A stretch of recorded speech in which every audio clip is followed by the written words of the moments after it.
thank them for it. That's a tragedy. That's a scam. That's why I'm saying this right now. Americans, you don't need a tariff. You need a revolution.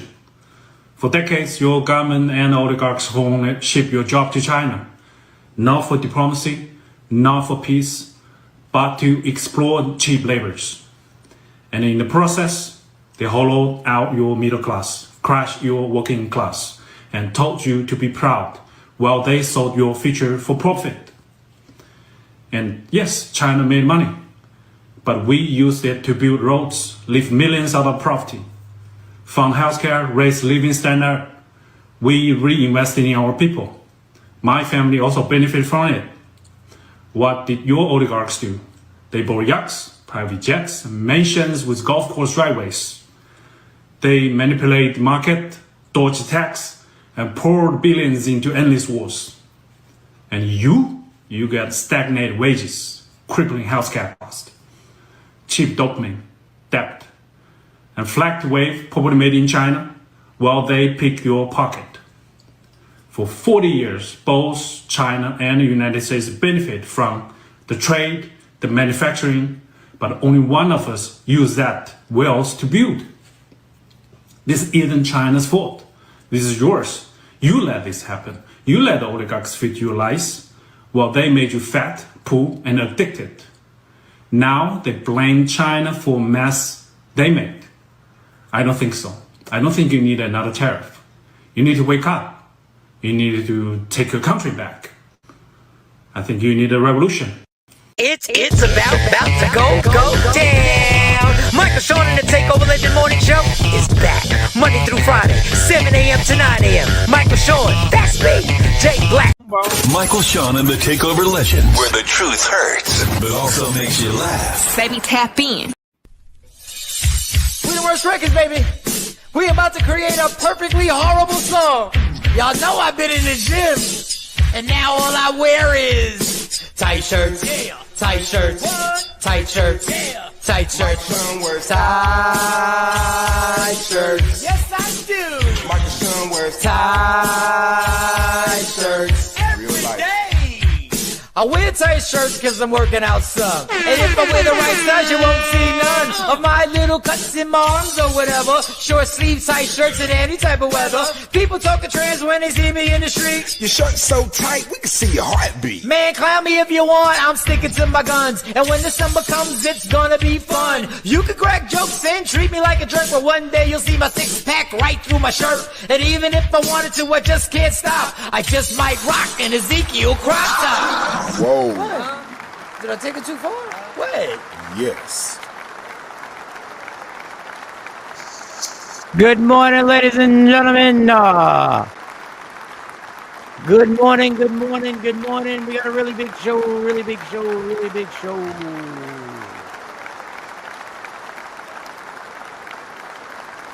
Got some might be surprises.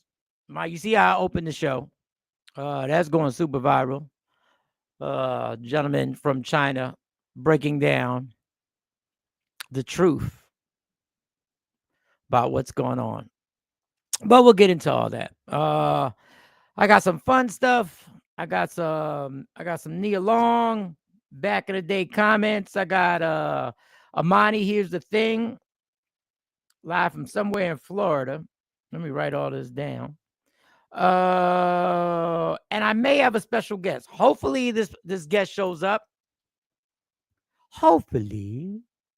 Because, normally we good. Normally our batting average is pretty good when it comes to guests. But every once in a while, we get set up. I think Jay Black has entered the building. I think Jay Black is in the building. All right, we got a whole lot to do. If this guest comes on, he should be on in like 25 minutes. Okay, got a special guest coming through. We'll see how that goes. We'll see. I sent the link. It might be my fault. I might have sent the link improperly. You never know. You never know. You'll never know. How was your night last night there, Jay Blizzy? Night was good. Talking Lady Q off the edge a little bit. When you got kids, sometimes, Mike, kids can do things that can drive a parent up the wall. And I'm trying to be the peacemaker. They want to hoot and holler. He want to lie and not take accountability, and so he brought something to the PlayStation 5. I guess you can buy stuff if the cards are attached, but Lady Q's card was locked. Somehow he brought some Fortnite V-Bucks. Do you know what V-Bucks is, Mike? I absolutely do. Okay, I don't know what V-Bucks I got 3 gamers. Okay, well, all I know is it was $95 and what is going on? And she's hooting and hollering, and he talking about, oh, I was just playing around. You knew what you was doing, but and then they just going back and forth. I'm just trying to play peacemaker, Mike. For what? Then, huh? For what? Because the hooting and hollering is nothing can be done. You done already reached out to customer service. They telling you it was a wrap. Once you download those V-Bucks, that's the equivalent to consume is no getting it back. It's over. Yep. Yeah, just shut the game down. You got to figure out whatever. There you go. You got to figure out the punishment. If it's taking the game, is it making him earn it and pay you back? He got to go in his bank and start to work that loan off now. Like, what responsibility, what lesson you going to get from this? But that was my night, man. There's a lot. There's a lot. Good morning, Lisa. Good morning. I've been there, but I'm the person who had to do. There wasn't no hoot and holler. Shelly. The game got to get shut down. As you figure out the punishment, the game, there is no gaming. I got to think about it. I got to think about what your punishment is. But until I figure out what the punishment is going to be, we got to take this game. But say, was he really? I think it's like if he would have just said, "Look, I was playing around. I didn't think it was going to go through," and I don't know. It's some type of accountability that you got to accept, and that's what he's not doing. I think that's what's irritating. Good morning, Ash. Well, you just have to say you have to do the same. I'm just throwing it. I'm petty. The same accountability that he's not taking. You're saying you're planning on the punishment has to be your indecision. Now you got to play indecision. Now you got to play I don't know. I don't know when your punishment is going to happen. Just like you didn't know you were buying the Bucks, right? The V-Bucks, the Fortnite you didn't know you were doing the V-Bucks. So now I don't know what I'm about to do about this. So until we can figure this out, this game is no longer in your possession. Because I don't know. I don't know. Because a $95 mistake. 95 and some change. $95 mistake at a young age is like a $1,500 mistake as an adult. That I look at it as part of it, the parents' problem. Like, why would you leave your card on that account knowing that can happen? You have to own that. No, but she's talking about it was locked. No, you don't. You do. You play a part in it. No, you don't. No, you don't. No, you don't. That's like the bait card. Like you tempting a 12-year-old. No, you don't. Right. No, you don't. You play a part in it. I don't care. No, you do not, because my trust in you, trust in you, I should not have to lock anything from anybody in this house. I shouldn't have to lock anything from anybody in this house. Everything should be Ashley Newman. My money, my if I get paid cash money, my money should be able to lay around in this house, no questions asked. Shouldn't be a problem. Accountability and punishment. Definitely a teachable and coachable moment. Kids do things just like we did. Exactly. But I'll tell you one thing I ain't do. I ain't spent a dime of my parents' money without getting permission first. I did. You ain't snicking your mama just take a little. Never. They ain't gonna know the little $5. They ain't gonna know a little. Let me get that. Never. Let me get that. She said I can use this card. Let me go and charge it up a little bit. Let me put a little extra on this. Because the consequences in my house was physical damage. Now I'm not promoting that. Y'all just don't know. Bodily harm. The consequences is you are physically getting confronted. There's no rap. There is no talk. And I'm not saying this is right. And I'm not promoting this. I don't want anybody to think I'm promoting this. There ain't no talk. You can explain your side of the story after this goes down. I see Jasmine behind. Oh yeah, that was a custom order that somebody had reached out to Lady Q about with some Jasmine Crockett with a dope quote from her. Yeah. Shout out to Woke Up in the grand scheme. But parents play a part. You can't. No, you don't play a part. You have to put some type of say, why did I? That's an excuse. I tempted him, or I did. I shouldn't have had this there. mistakes world's happen, gonna tempt you. No, it's not a but mistake. Now mistakes you do know your happen. kid. You know your kid. Yeah, that's between you and Lady Q to decide whether you believe Yeah. this was done by mistake. I can't No, I he can't speak. lied. He I, got right, I man. can't speak on that. I know my daughter's tech savvy. I know how tech savvy they are. They explained the bucks to me before I even know what the bucks were, because they You know explained the what bucks to V-Bucks me. is, okay. Yeah, they were telling me, listen, in order when we It's get like this game, in order to play Fortnite, in order to get this the outfit, in order to get the character design and whatever, or in order to order other games, in order to do whatever, I see deductions come out of my account. I go, all right, I got you. But it's matter of like fact, one time I shut it down by mistake, and they were like, "Dad, did you mean to shut?" I shut said, down the V-Bucks is "Oh, I shut didn't know down. that was the Microsoft bill. My bad. My bad." I said, "My bad, y'all. My God, put it back on." And put the V-Bucks back. I said, But "Put it back 95 on." is crazy. 90 is that every month or something like that, or is it just on dollar amount? Unless he just bought a game or he got the V-Bucks. I don't know. There's a it whole was bunch of different. 95.49 or something like that. 95.20. It was a. But either way, but that was But my in, night. That was my but in night. the grand scheme of things, you always got to put things in perspective when y'all and Lady Mhm. Q are talking. In the grand scheme of things, is this really that big a deal? Now we got to make it's a coachable moment. But to let your blood pressure rise for real, why? No, she let hers rise No, because that was off of that card. She said it should have been locked, so she don't know if she's mad at the card company or she like she's trying to figure out how if it's locked, how did it even go through? Well, I mean, but that's what I mean about allowing. And listen, I'm the Lady Q. If you're watching, I am not. I've done the same thing. It's really like at a certain point we allow our blood pressure to rise, and we get our hearts racing in a moment where if you really think about the big picture, them $95, and God bless, we all miss $95. We all miss $95. It But just flew away though. but the wings went, the people they went. But in the grand scheme of things, ain't nothing changing in life. Even financially, ain't nothing changing. So now to let your blood pressure rise, which is unhealthy, you just got to take a step back sometimes. Now, listen, I've had to take now. I say that now, but there were times I didn't take a step back. But it's not the end of the world. But like we were said, it's a coachable, teachable moment. Is using a card without permission the same as taking cash though? Because Ms. Clark said like call stealing. It's the same. If it's equivalent to you as taking $100 bill. If he did it on purpose, absolutely. Wow. I don't think they look at credit cards and say they don't understand how that works with credit. They're like, oh, just use that card. They don't realize you got to pay for that. Well, then you have to have a conversation then, because that's a fair comment. You got to have a conversation about that. Like this is like, and that's a good analogy. This is literally like taking money out of mom's pocketbook. And always use mom because mom is for some reason taking it out of dad's, taking it out of mom's pocketbook. Disrespect is real. It's always a disrespect. We always get disrespected. Yeah, JB, you can shift this to Lady Q. He could. How could she have known that he would have used that card?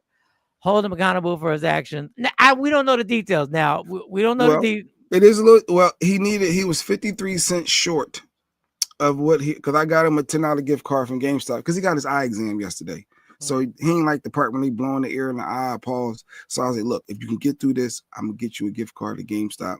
So he sucked it up and he was trying to hold that eye open on at that ear. He did a good job. So I got him a $10 gift card. Dad, we always do the bailout technique. We don't never use no real rational thinking. We always just go, yo, I'll buy you something. I used to do the same. I'll buy you something. But so it worked, and he got to do the eye exam. We did all the vision stuff or whatever. So we got the GameStop, got the gift card, but whatever he wanted was $10.53. I guess it's $99.9 or whatever, and it was taxes. So he was short 53 cents. So Lady Q said, all right, I'm gonna use my card just for the balance of the 53 cents. But she left the card on the account and just locked it out and thought that, okay, we used it. You know, you use somebody your card, you got to say, do you want to remember? Do you want to save this? Wait a second. So she used it for 53 cents. So she played a part, right? She should have deleted immediately after that transaction was done. No, she only played a part as if he knew he purchased something. He didn't play a part. If he knew he purchased something with the card that was supposed to take 53 cents, she only played a part in allowing the system to do her. She only played a part in not locking the car. Now that's her fault. They shouldn't give her money back. The car was locked though. Well, obviously it wasn't. Y'all can keep saying it was. No, it wasn't. No, that's what I ain't want to throw that back in her face to say that because she was so hot. The doors, your car doors were locked, but there's no broken glass. No, your car doors weren't locked. No, she was so hot. You know, somebody gets so hot, you're like, man, I don't even want no smoke with myself. Let me just be quiet. Like I tried to just mind my business and let them work through that. But Nikki, here's a thought. Yeah, what do you think ended up happening, Nikki? He paid from the door. What do you mean? He paid from the door. I was trying to calm everybody down. Like, look, what you need me to transfer to where? Just tell me. Just let me know. I just want to get all the hollering. he lying. She hollering. What world you live in? You don't know the man that y'all dealing with in here. Where you think that 100K? It was already paid by him. Technically. I just wanted the peace in the house. Well, she just said, I almost took my brother's head clean off when my mom was alive. He was taking money off her card without her knowing. I told him, don't steal from my mother. Yeah, that's different. I mean, Jay's forgiven. That's different. A 12-year-old on PlayStation 5 buying a game because a card has access on it. No, it's not different. It's like renting a movie on your cable. When you're like, why did you rent this stupid movie? When we saw it thousands of times, you done paid $9.99 to see Sonic now and then to download. Only if you didn't know that you were paying. If you did know you had to pay. Oh, she's up. I immediately locked my car because he was in the middle of the game. I had the alert from Cash App that literally said, your Cash App card is locked. Don't play with me early in the fucking. She ain't even abbreviate. I thought she was still asleep. No, I ain't trying to say who for. I'm just chilling. I'm just trying to figure it out. Lady Q, I just said in the grand scheme of things, don't let your blood pressure rise, Lady Q. That's all I said. I just said I've been there and I realized you got to step back and be like, okay, let's use this as a teachable moment and don't let me affect my health because rage does affect your health. This is proven. Doctors, therapists, doctors have told me. That's what my brother was doing. The car was hooked up to the GameStop. God, the credit cards attached accounts. Motherfuckers ain't shit. Y'all ain't shit. Jay Black, you want to send 99 cents to Africa, but quick to pay that 100. Oh, I just wanted the peace in the house. That's all. I'm a natural result. That's what we do, Mike. We figure out solutions. We always want to, all right, we got the problem. All right, how do we fix it? That's what we do. We want to keep it moving. Yeah. And then you got to figure out intention. You got to figure out what the intention. You got to have that conversation. Did you know you were buying something? Did you ask your mom before you playing around? I was playing around with the buttons. No, did you know when you played around with the button, did something show up on that game? Yeah, but I was just playing around. You don't believe me. Why didn't you tell your mom that something showed up on the game after you played around and something popped up? So what you're telling me is that if something bad pops up, something inappropriate pops up, you're not going to tell us either. No, I was just playing around. See, you're not understanding. No. You got to answer the question first. They ain't in court, though. You got to answer the question. The house. You in court in the house. Oh, you in court. We having a conversation. We having a conversation. Just want to know if something inappropriate shows up, would you go tell mom or dad?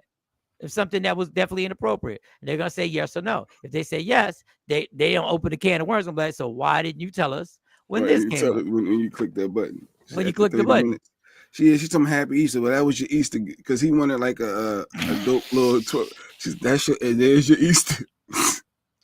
Now, should he be deprived of Easter? I can't beat that. You like that? You like that result? I love that. Happy Easter. Now, he wanted a basket with like some gaming stuff. Like he already said what he would like because he said this is last year getting an Easter basket because he's 12, he's going to be turning 13.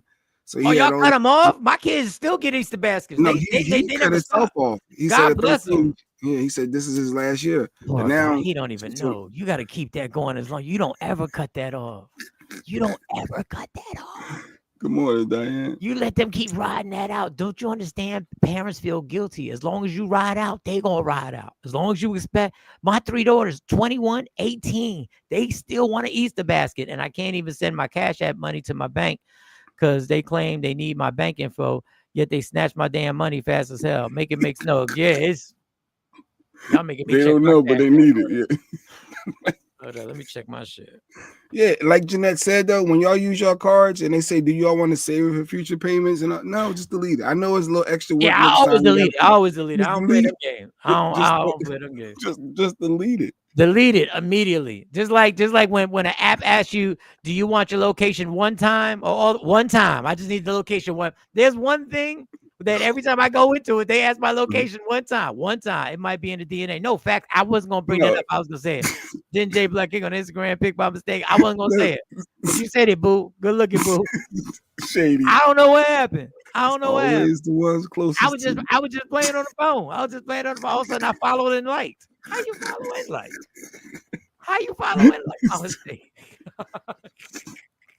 all right, but that was my night. Listen, let me move on because Lady Q up now. I gotta stop talking about it. Twins in my car 30 when they were 12, fucking around with Fortnite. That Fortnite, Ashley Newman, aka CIA. That Fortnite is Fortnite V-Bucks. He was like, "It's the Fortnite V-Bucks." I don't even know what the hell Fortnite V-Bucks. I don't know which one of these girls did it. I don't know which one of them did it. I don't know. But I remember I was still living in the lakes, and I was like, what? And I ain't gonna lie, they for real gave me the cute face, and I was like, y'all got this. I was like, y'all got this. I bet you what, $95. I bet you it's probably like $9.99. I forget what it was. I was like, we did a tutorial. I had to do it. I said, all right, y'all got this. Y'all got this. They were like, huh? Well, we got what? No, y'all got this. Y'all good. But this is what we gonna do. And then everything was all good from there. But yeah, that Fortnite. First of all, the Fortnite. Understand something, y'all. This is why there's like $100 trillion lawsuit against Fortnite that you can join in a class action suit, because they know the dopamine. It's an addiction, and kids under the age of 18 are being manipulated. This is a true story. You can Google this. This is why people are getting random V-Bucks and all other ways of paying for stuff are getting run up. I'm just letting you know. Just letting you know. My day was fine. Everything was all good. Anything extraordinary happened? No, yesterday was fine. All right, so we may have a guest today. Obviously, Amani at 8:00. Hopefully, because Amani's on vacation. She sent me a video, but she's on vacation. Oh, she's on. She just started last week and she's already on vacation. She didn't submit that. How do you start a job and then this week? Now she did tell me beforehand. She did. Yo, that's crazy. Well, you should have just waited to after your vacation. That's what I said, but she wanted to go. She said, I can do it from vacation. I said, okay. That's crazy. I said, all right, you're going to do it from vacation. That runs in your DNA, I guess. Because I would have just been like, let's start. When I got the offer, do you want to start after vacation? Yep. I'd have been like, absolutely. But she wanted to get at it. So no money today. You want to get at it. All right, so let's get this. Let's get to it, and there's something that you were thinking about, Jay. No, you good. I just put the link in the comments. You know, I always like. All right, so hopefully I sent the link properly to our guest. All right, Pastor going viral. Pastor going viral. Alert! Alert! Nepotism oh man, everybody done got turned up over this.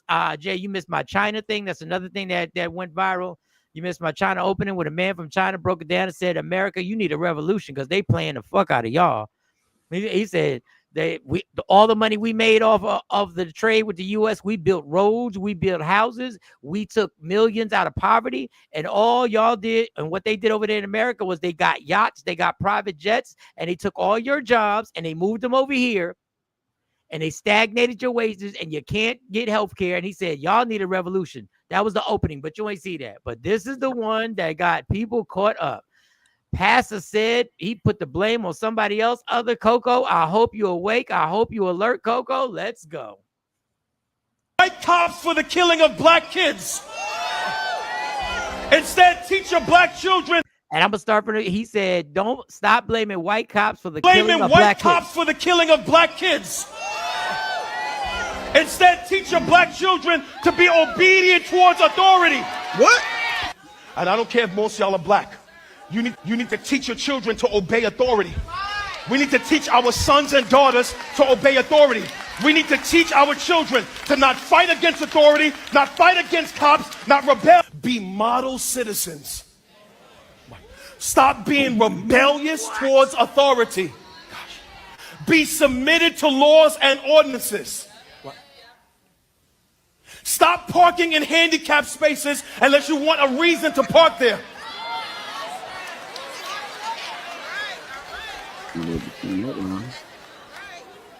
Pay your taxes and stop cheating on your documents. I'm gonna go deep. I'm about to get everybody mad. Stop bending your numbers. Watch. The Lord said, give back to Caesar what belongs to him. Stop blaming white cops for the killing of black kids. That is right. Be submitted to. All right, so that was the first part. That was the one that everybody saw. How many of us died being model citizens, not resisting, following the rules and law? Fuck out of here. Yeah. Dickhead. Well, he has a story to tell after that about his interaction with a cop. Because you can't ignore what Ash just said, though, right? Being obedient.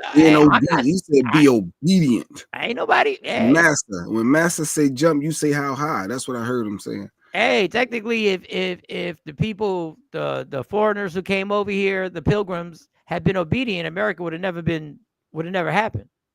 There would have never been a Boston Tea Party. He lost his mind, and they are agreeing with him. No, they were agreeing with him, and he states that there were some people not agreeing with him. This is why people stopped participating in organized religion. Because he was about to ask for money next. That's what it felt like he was going. Like, yeah, you need to do this. Stop cheating on your taxes and then pay us. I don't know where he was about to go next. All right. Well, this is the second part. Well, we'll go ahead. Y'all. No, go ahead. That was it. I think I got it. Good morning, Trendsetter. What up? Good morning, Trent. So this is the second part. Now they edited it, so don't think I'm the one doing the edit. The people who post, I tried to find the whole thing, but you know. Be submitted to governmental authority. See, now watch. I see all of y'all looking at me. You know why you're looking at me like that? Because you don't read. Damn. After Jesus is resurrected, I don't care. I don't care. I don't care. When I was 15 years old, I'm walking up Hollis. I'm walking down Hollis in Queens. And an Italian cop drove right by me. And I locked eyes with the cop, and we stared at each other. He drove by. My ego and his ego. No cameras, no iPhones, no social media, no recordings. And then he says one word to me. Listen to what he says to me. This is what he says to me. He says to me, watch, say something. And in that moment, I hear the voice of my mom and my father. Son, obey authority. Son, respect your elders. Son, don't be in trouble out there with the police. So there's a part 3. Let me see. This is my guest. I'm running. Okay. Everyone doesn't deserve a platform. This is the evil that comes with social media, the gift and the curse. Now, I watched. Good morning, Real Game Queen. What up, Real Game Queen? She opened the comedy show for me. She's the one who does the games at the Q Spot, the music games. She did a great job. Thank you, Cam. Thank you. So I'm watching the whole Cops Aren't Perfect, but my complaint is we kill each other more than anybody else. The first, Black lives only matter when the cops do it. My man's a little out of control, though. I get what you're saying, Coco, but when we say black people kill most white people kill most white people. That's just that's just the dynamic of where you're at. But I'm not going to get into that. But he was trying to bring it to a point where complying and being submissive to government is because people are in, I'm paraphrasing, I'm trying my best. Because I wanted to come up here and just ransack the whole thing. He's not just trying to be viral. The preacher at my aunt's funeral said the nonsense as well. Mind you, she was 88 years old. Yeah, that's using out a young perspective. He's trying what I believe is to say what I've kind of said. Well, who kills white people? The argument, which is a lot of times you have to comply in these situations, even though it could still lead to your life being taken. But your only way out is to. You only got one choice if you ain't got the gun and you ain't willing to do something drastic. There's only one way you got out of these situations. And I get that point. White lives always matter. I'm sorry, go ahead. And I do understand that point. I think I had a third part to this, but I'm not sure.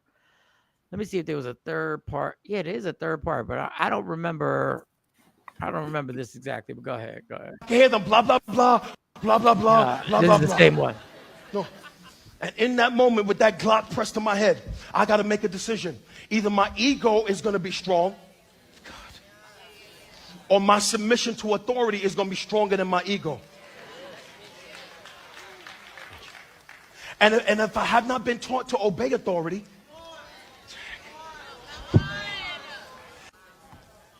and because I'm not saved, I'm separated from God now for all eternity by a cop's bullet. Why? Because my ego was stronger than my submission. I don't care. Now, I mean, we could say a lot, but this is why I'm not trying to bait y'all into. We could say a lot, but his ending part, I agree with. I mean, there is a point where I've said this on numerous occasions when you guys is like, well, they did this, they did that. She should have done that. She should have done. He should have done this. She should have punched the reporter in the face. She was just trying to get her stuff out the restaurant. She was just trying to go to the back of the kitchen to get her stuff out the restaurant. So yeah, she wilded out, but she should. I'm just telling you, as people of color, black and brown people, black and Latinos, Africans, period.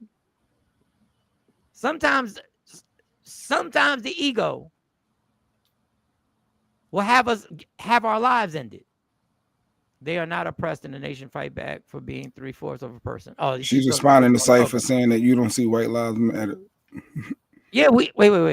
Go back. To go to Cyphers or Afros? Yeah, go to Cyphers. He ain't gonna win this. You don't see white lives matter movement. It's called Trump. It's called Project 25. It's called the Proud Boys. And the Proud Boys for sure have white lives matter movements. It's called deportation. Yeah, Coke, you ain't gonna win that one, Coke. It's called illegal deportation.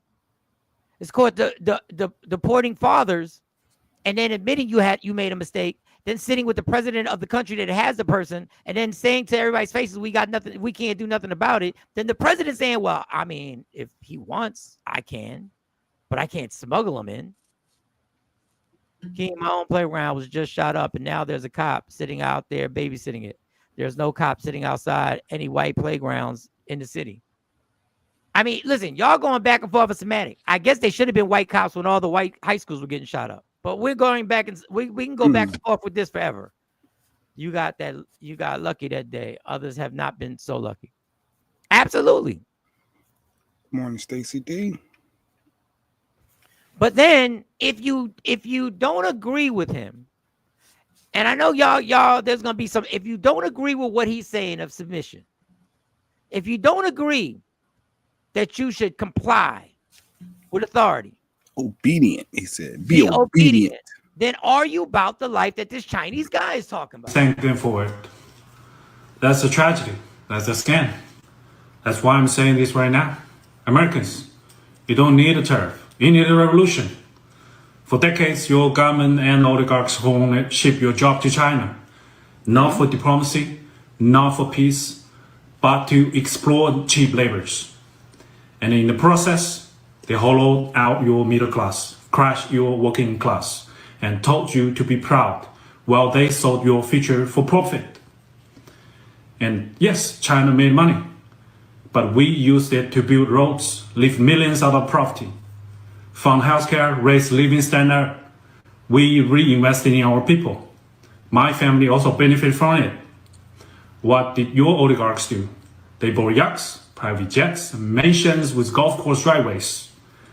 They manipulate the market, dodged tax, and poured billions into endless wars. And you get stagnated wages, crippling healthcare cost, cheap dopamine, debt, and flagged wave poverty made in China, while they pick your pocket. For 40 years, both China and the United States benefit from the trade, the manufacturing, but only one of us use that wealth to build. This isn't China's fault. This is yours. You let this happen. You let the oligarchs feed you lies, while they made you fat, poor, and addicted. Now they blame China for mess they made. I don't think so. I don't think you need another tariff. You need to wake up. You need to take your country back. I think you need a revolution. Well, which one you want? No lies there, huh? I mean, which one do we want? Do we want not to obey? Because if we don't want to obey, there's only one thing opposite is disobey. Yes, blacks kill blacks, but do they ever quote how many whites kill whites? No, they never show those numbers. They are trying to say we're more violent, but are we really? No, we're not. This country was built on their violence. So, this Asian man, no lies detected at all. And they've been trying to tell us this. They've been trying to show, they show you the factories where they were making in China. Trump have all the Trump flags and T-shirts and all the hats. They were made there. Everything. Lady Q was showing me something where they were showing all your top name brand and Louis this and all that stuff. They make them there and then send it to them, and they just slap it made in Italy or something and sell the same exact stuff, and people paying all that bread for it. But everything comes from China, it seems like. And Jordans, and the only reason they're putting a tariff is to try and get the money back, because we spend more money. They make more money off of us than we make off of them. Whose fault is that? Whose fault is that? No lies detected. Of course, there were no lies detected.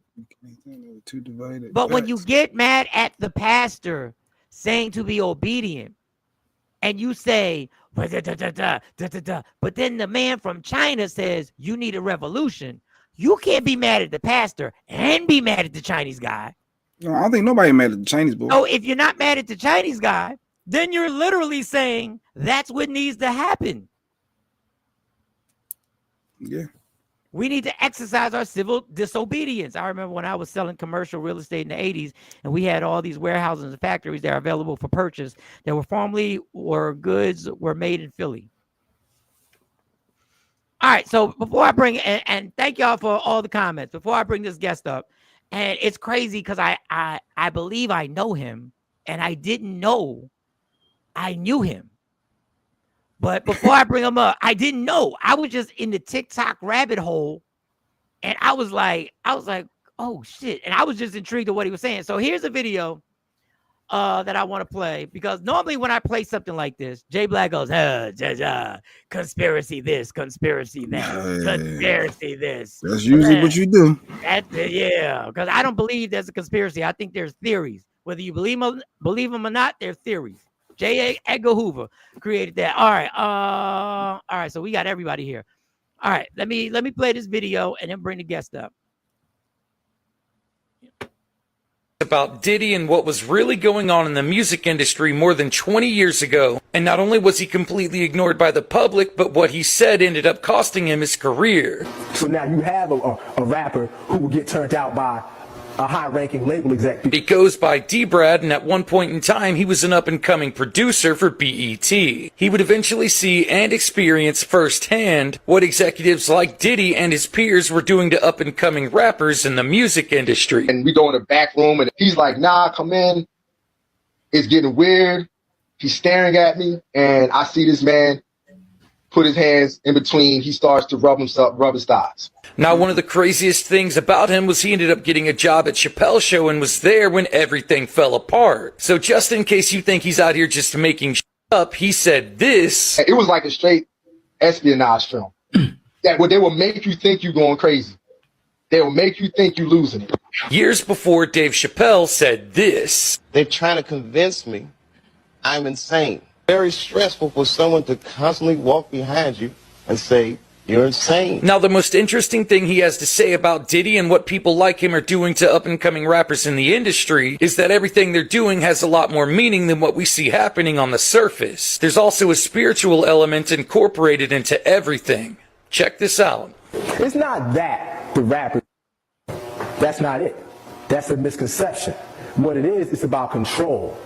See, that's what makes it, that's why you see, like, wow, Jamie Foxx, you would say that? Because they're in a bind, because see, Jay-Z's not, but once you reach a certain level, you have to give something up. There's something that you're going to give up, because you got to be down with that crew. And how do I know? Because it happened to me. That is why I'm standing here talking right now. I reached a certain level in that station. What I'm saying, what's happening is it was passed down to to everyone in the urban industry. So now you have a rapper who will get turned out by a high-ranking label exec because, well, what you gonna do? I mean, if I want to be a rapper and I walk in and the label exec tells me that this is what I need to do for him because, hey, he put my album on when I really wasn't that talented. But they pushed me because they saw that I was something that they could sell. So when you bring me in a room and there's my favorite rapper right there who's in the same room, so that must mean he must have committed the same act as I did. So at the end of the day, depending on where your level is within yourself, you go do it. And it's easy for those of us to sit back and say we wouldn't do it. But the majority of us will never fulfill our dreams. So we'll never be in a position to say what we would or would not do. All right, so you know me. Once I saw that video, I went whoosh, I went down the TikTok rabbit hole so crazy, and I was like, whew, I was all the way in. Well, the gentleman you saw in that video has joined us. Oh, Y'all he's get here? up. He's here. Y'all get up on my man, D-Brad. I've known you've hated me since we were in community college together because you were actually showing the video where today I'm wearing the same damn outfit, bro. I've known it. I knew it. I knew you was funny style way back in 1991, yo. Oh, it's Can you turn your phone sideways for us? Can you turn your phone sideways? Yeah. How was that? There we go. I don't know what's in my background, yo. When I turn it sideways, I don't know what's in the background. Oh, you good? Don't worry, no baby oil or nothing. There you good. All right, cool. I ain't gonna lie to you. When I saw the video, I didn't make the only connection I made is you brought up Willenboro. And I was like, I had to know this guy. And Willenboro, and me and a few of the Willenboro from the Seat Chungs and Jay Skis and everybody like that, we've always talked about Willenboro is everywhere. This little town in South Jersey, like, is everywhere in the industry. But I swear we need a documentary. But okay, There's science behind that. There's a deep science behind that. Willingboro was once a Black Wall Street. And it was taken down because we had about a military. If you notice, McGuire Air Force Base, Fort Dix. This was Harriet Tubman lived in Willingboro in Country Club. The Underground Railroad still runs. You can go to houses and in the basement. The Underground Railroad runs. What we call 295 is the Underground Railroad. Oh, okay. You playing. All right. No, I'm dead serious. What do you mean you dead serious? Yeah, the Tubmans are still in Willingboro. My girlfriend was at the Jack and Jill's Club with them, and no one believed them until the Philadelphia Inquirer came to do an interview about them. My brother worked on a house in Willingboro, and he was able to go about 10 feet in, but he was like the fumes. There's an actual museum in Burlington, New Jersey. What we call 295 that leads out to the Delaware River is the route of the Underground Railroad. Thought you knew that. No, I did not know that. Napoleon lived in Pemberton, New Jersey. Napoleon. Why was Napoleon in Pemberton, New Jersey? I don't know. His brother lived out here. South Jersey has a lot of history. What the? Mount Holly, New Jersey was known as a witch town where they did witch hunts. Really? Yeah. Yo, this is bizarre. And not bizarre in like, it's bizarre that I've never known anything of what you just said and spent my life in this area, moved to Willingboro in the 3rd grade. And there's a reason why Willingboro, New Jersey is a town and is so African American, and we don't have just football. Barack Obama's head of security was from Willingboro. I can go on and on about the people. That's why I did a project called the Willingboro Honors. The head of eBay, the CEO of eBay, I went to high school with him, Jamie Iannone. I went to high school with Wanye from Boyz II Men. One of Hollywood's leading stunt women, Angela Merrill, graduated from Willingboro. I could go on and on. State Senator Troy Singleton is my guy. One of the highest appellate judges in New Jersey. Went to Keene with me. I just never saw him being a judge. Jason Witcher. So it bugs me out, bro. Nah, Willingboro's, the only thing we don't have is someone in the NBA. Sean Casey, that played for the Red Sox, graduated from JFK. We have hockey players, plenty of NFL players. Kareem McKenzie, who won 2 Super Bowls with the New York Giants, grew up 2 houses down from me. Him and my younger brother hung out all the time. My younger brother chose the streets. Kareem chose sports. I can go on and on. But I that kind of something that I get. But the Harriet Tubman Underground Railroad, I had no 95. Where can I find these facts at? Come on down here. There's a whole museum. Come on, there's a whole museum down here. And there's notes, the whole night. There was a sister that was a historian that passed away. And it's right in the Willingboro Library. All you gotta do is know what to ask for. Well, obviously, right to the Willingboro Library. We're gonna have to bring you. We're gonna have to bring you back because we have a segment. Amani got. Here's the thing. Maybe we'll just have you sit through. We're running a little late, Amani. So let you know we're gonna run late on the 8 o'clock start. So it might be like 8:15. All right, we're gonna have to bring you back for that because that needs to be the title of the whole damn show. Because this has bugged me out forever. Being a comedian, traveling around this country. Somehow or another, they would be somebody from Willingboro. And I thought that was, I get knowing somebody from New York. I get Brooklyn being in the building. I'm talking about being on Spirit Airlines, flying to Houston, getting to Houston, doing a comedy show, and somebody coming up to me is like, yo, what part of Willingboro are you from? And first of all, I didn't even mention Willingboro on the set. And I'm like, well, Hawthorne. And I forget where they said they were from. No, that's crazy. That's crazy in a personal level for me. My 2 craziest experiences, if I can. One was I had to work with. I was in a Negro ensemble company, the same acting school as Samuel Jackson, Denzel. And Denzel Washington's best friend was my instructor. And so he came to watch us one day. We got in a conversation. I brought up where I was from. And he was like, yeah, my cousin's from Willingboro. And another time I was shooting Rap City The Basement. It was a segment called My Block with Jim Jones. And we were sitting down like inside this lounge. And I jokingly said something about bringing my little brother and his little goons up here from South Jersey. He was like, nah, you can leave them kids down there, especially them Camden and Willingboro kids. And I looked at him like, what? Yeah. Yeah, how you know? How you know? Yeah, and you're right. How you know? All right, let me get to this. You brought up B.E.T, being a producer on B.E.T. And yes. There's so many interesting things that you bring up. So you get the job, and I don't want to walk it all the way through. You're at BT, you're a producer. I'm just trying to give the resume. You're an actor, you're a producer.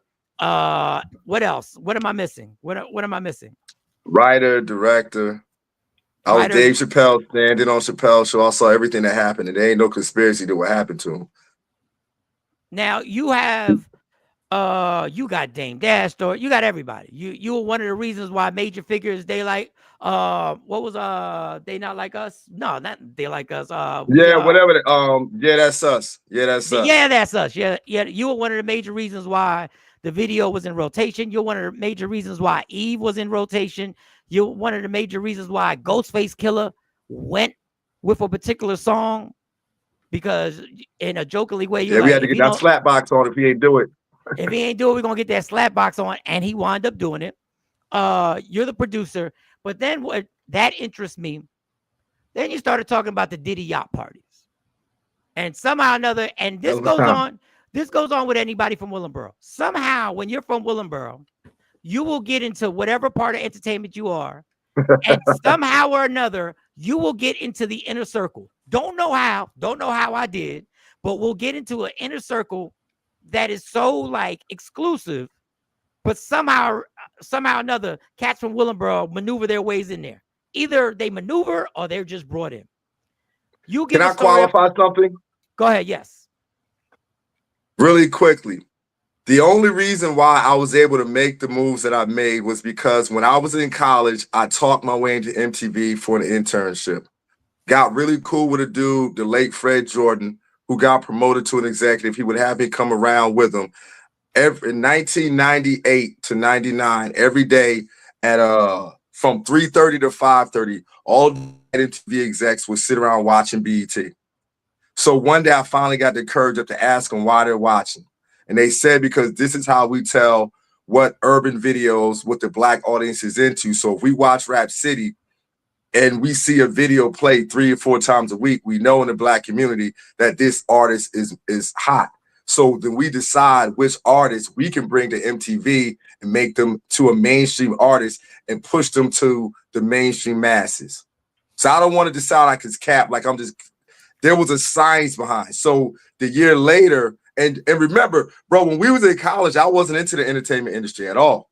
Right. That was your thing. You was Right. wanting to be a comedian. Right, I was just sitting on the side talking trash, having fun with you. Right. So I walked into it. So a year later, I taught my way into BET and knowing this knowledge. And then Eve comes out, Beanie Siegel comes out, Freeway, Beanie introduced me to Freeway. And then even with Major Figures, how I qualify that is this conversation we had. As you know, when we grew up in Willingboro, where do we hang out?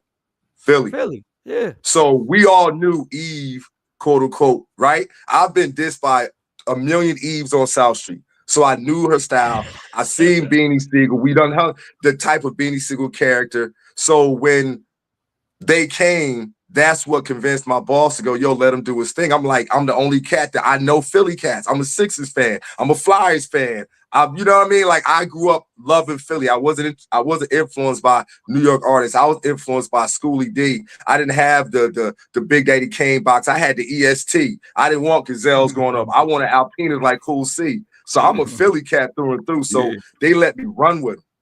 And that's how it got on. So for anybody that thinks I'm just talking, that's how it happened, because they all knew, like, no, this dude, he's from that area. Let him do his thing. So just a preface. So yeah. So your career, you're showing improving. Everybody who comes around, you talk about, even when you did talking about the Dame Dash experience, when you did the Rockefeller thing in the Rap City, the basement, and co-created Spring Bling too with Uncle Luke from Two Lives Crew. Co-created Spring Bling. You talk about how you could tell the difference between Dame and Jay-Z. Dame needed to be that dude and let everybody know he was that dude in the room at all times. I experienced that. But Jay-Z needed to know who was in control of who was going to be the person creating the visual, who was going to be in control of the people presenting me, which obviously is the brilliance of Jay-Z. And so you're showing improving. People are seeing your work. Like, people are noticing. Like, I knew I was pretty good when I probably could say I'm one of the few people that ever spoke to Jay and never said, yo, your album is dope, but listen to him tell me how dope he thought I was. I never even got a chance to tell Jay that I thought he was a dope artist, because he was telling me how dope he thought I was visually. Well, that's when I knew, like, okay, I must be on to something. So you, by your work, showing your work and people seeing your work, get into circles that most will never get into. And when all the can I clarify? Go ahead. All right. It's not the work. It's not the work. Everybody that gets to a certain point, it's the bloodline. My second cousin is Michael G. Moy, who co-created Married with Children and pretty much wrote every Black sitcom we came up on. It's family lineage. Everybody's related to somebody. I have another cousin that did stunts for The Matrix, but I guess those in power saw something in me that with him, they was like, nah, he kind of goes the route we want anyway. They used to call me behind my back at BET, the silver back gorilla, because I wasn't going to do what they wanted me to do. But the reason why is because it was not always my dream. The entertainment industry for me was all fun. I was the dude at the party laughing at you while you're doing something stupid. I was the worst dude you'd ever want to see at like a Diddy party. because I'm clowning. Like, so I was known for that. I was the conscious brother, but I was also known for clowning. So my pull doors would open for me because of Michael. And I haven't spoken to him in years because he makes so much money. He doesn't really talk to the family anymore. But I do recall a few years ago, about 5 years ago, for my students, he pulled up on the Zoom, and because one of my kids was into Married with Children. But yeah, so it's a lineage thing. It's not about your hard work at all. You are the first I just happen to love hip hop. Dave, you're the first person in the history of the world that I've ever interviewed that corrected me on giving them credit for the hard work and actually telling me this is how it really goes down. This is how I really got on. Yeah, because look at it, bro. Every time I got paid, listen, first of all, it's funny about BET. Most of us didn't even have a bank account. So we're all at the check cashing place, like cashing $3,000 checks. Hilarious, right? I would run to the bank because I'm like, yo, do these cats realize they paying me to do what I've done my whole life for free? So I viewed it, everything, my experience, it was fun to me, it was free. It didn't mean nothing to me.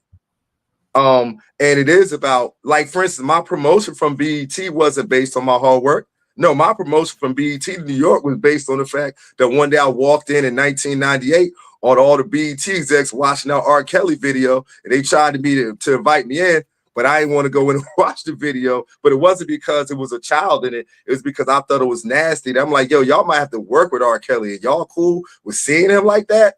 I wasn't with it. But then as I'm leaving the room, so I never saw a clip of that video. To this day, I've never seen. I've taken everybody's word on it. But as I'm leaving the room, I'm an idiot because I get the smart idea to lean back in and look at, it was like 10 of them. And I looked and said, oh yeah, by the way, y'all know y'all watching child pornography, right? And I stayed just long enough for them to like look at each other, start mumbling, then I walked away. But then I was scared that I thought I lost my job. But then 6 months later, when BET was sold to Viacom, they invited me. I was invited to this secret meeting in a room I never even knew was in the BET studios. And all the execs were there at a round table. So I'm like, God dang, it's over. Yeah. There may be a BET executive that would say it happened to them, but I know for a fact that those executives told me I was the first producer that they wanted to bring with BET to New York. And all the producers the execs that was there in that room was there in that room.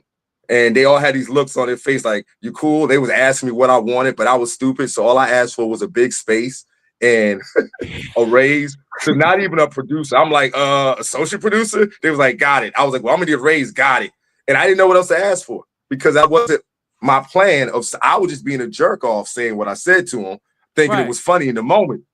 And no, so that was how I got my promotion to BET. They took care of me because they know I caught them doing some dirt. Well, that's weird because so like I said, you ain't working for nothing in the entertainment industry. It's given to you. You're chosen. I was just chosen. I just didn't play along. So you get chosen and you explain the story. First of all, you explained the buildup in the video I saw where Diddy's like, you know, offering you, hey, you could do more than this. You could do more than that. So I'm gonna fast forward. You're on a yacht. Yeah, not with you, Puff. Yeah, so you at a yacht party and you go into the story of this is where you start to see.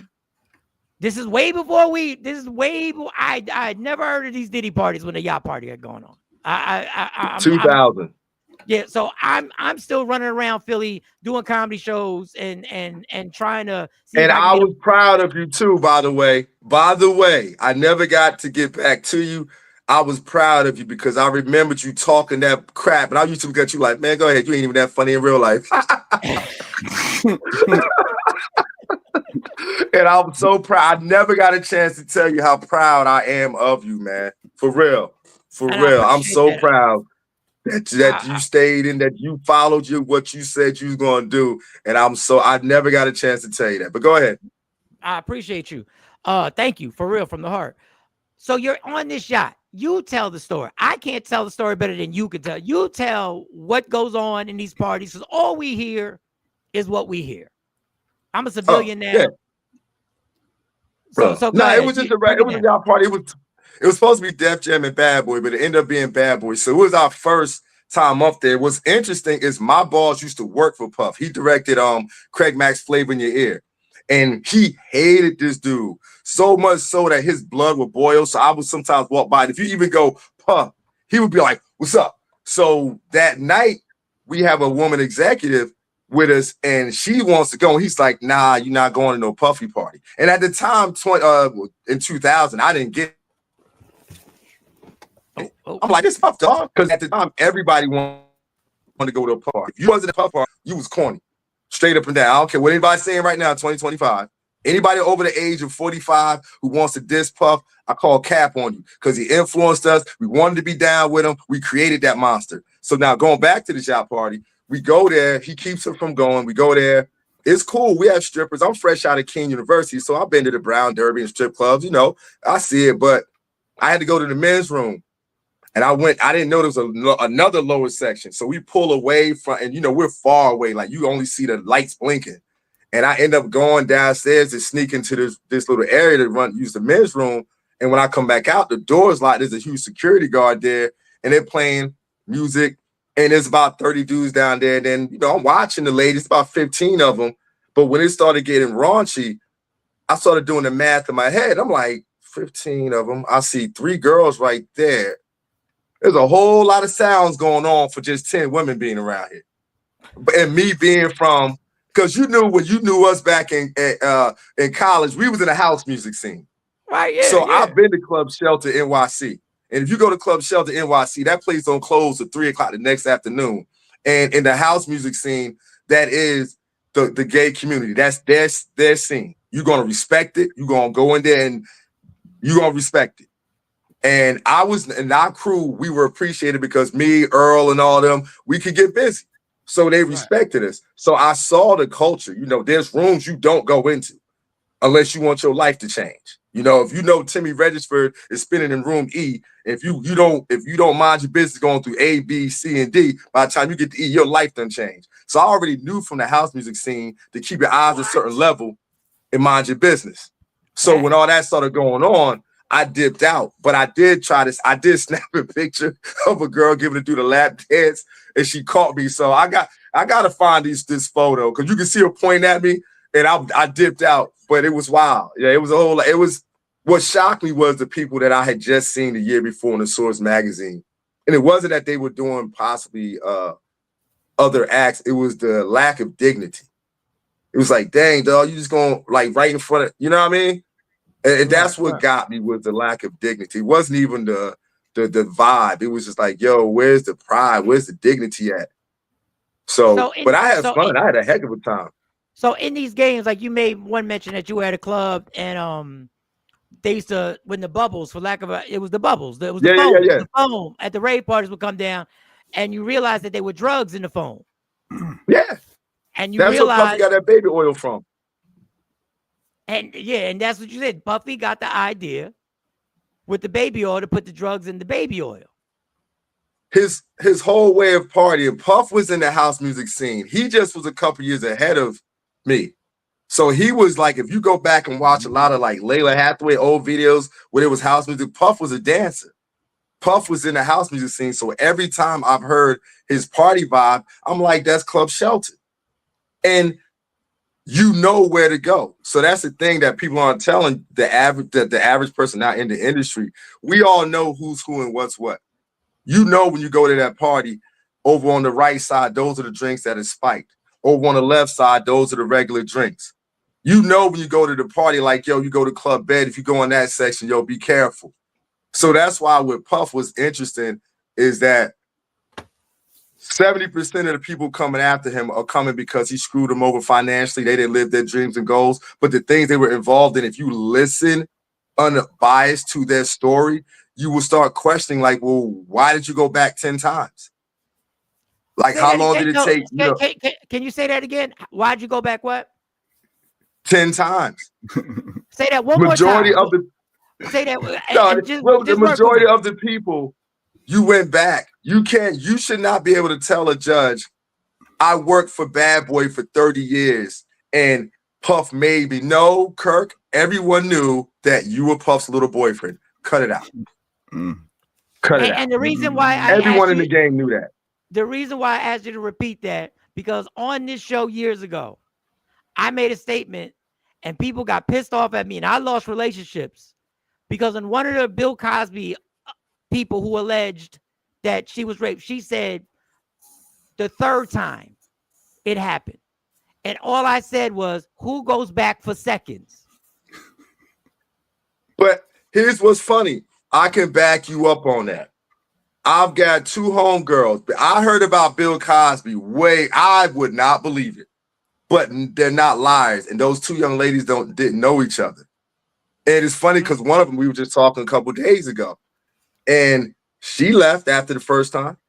And she's gorgeous. She was in the Bible scene. That's how we met almost. And we just been best friends for 25 years. She left. I remember the day she came, because I used to when I would come to New York, crash at a spot, and she came in pissed off, like, can you believe Bill Cosby, the old was trying to get me? And I was like, what? She said, I told him that don't nobody want to have sex with Heathcliff Huxtable, and she never went back. And the other young lady told me she didn't go back.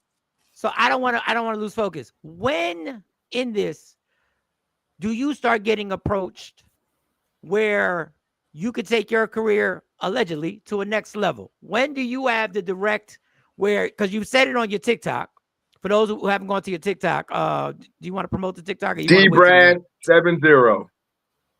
And you talked about DBRAD70. And I love talk about what happened. I wasn't approached like that. Like, well, you said there was a guy here's who the deal. And was rubbing himself and right. But here's what happened. Here's the real truth. Them cats you hear online talking about being approached. Number one of them stole my whole life. So his whole story he be telling, he sat at my feet, learned my story. I was there when he had issues with people. He knew I run a student success center. So I was like, I'm out the game. So you're approached when they look at you like a jump off. You're a side piece. You're groomed when they know that you're important. I was never approached. They wanted to groom me. There's a difference. When you're approached, you're at the club and they just try to get you drunk. When you're groomed, they give you things what they think that you want. So for them over there, the dude Stephen G. Hill, who was at B.E.T, who's now married to Shantae Moore, they would do things like buy me sneakers. I'm a 13, samples come in size 9. I know this because Tigger always got samples from Nike. And, but they would do stuff like buy me Kobe Adidas. And I'd be like, dude, I'm a Sixers fan. Where the AI bids at? Like, what y'all doing? Right? They groom you. They give you special privileges. I'm a production assistant traveling by myself. That doesn't happen. You get to sit in certain meetings that everyone else can't go to. So when you hear someone tell you a story of some executive viciously grabbing them, that's just because to them, you was nothing but a jump off. When they take you seriously, they take their time to groom you. And then comes the night when they go, it's time for you to cross over. I didn't cross over. So how does that night occur? What entails, what details, not details like that, but how does this night occur? Like, how does this go? How does this even happen where you're in the situation where they go like, okay, now we're going to see if this guy, if the grooming has been done properly. That night, it happened to be Stephen G. Hill's birthday.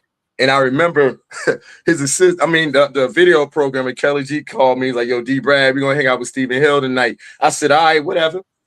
Oh, by the way, even with Stephen Hill, my situation, I heard about how creepy he was.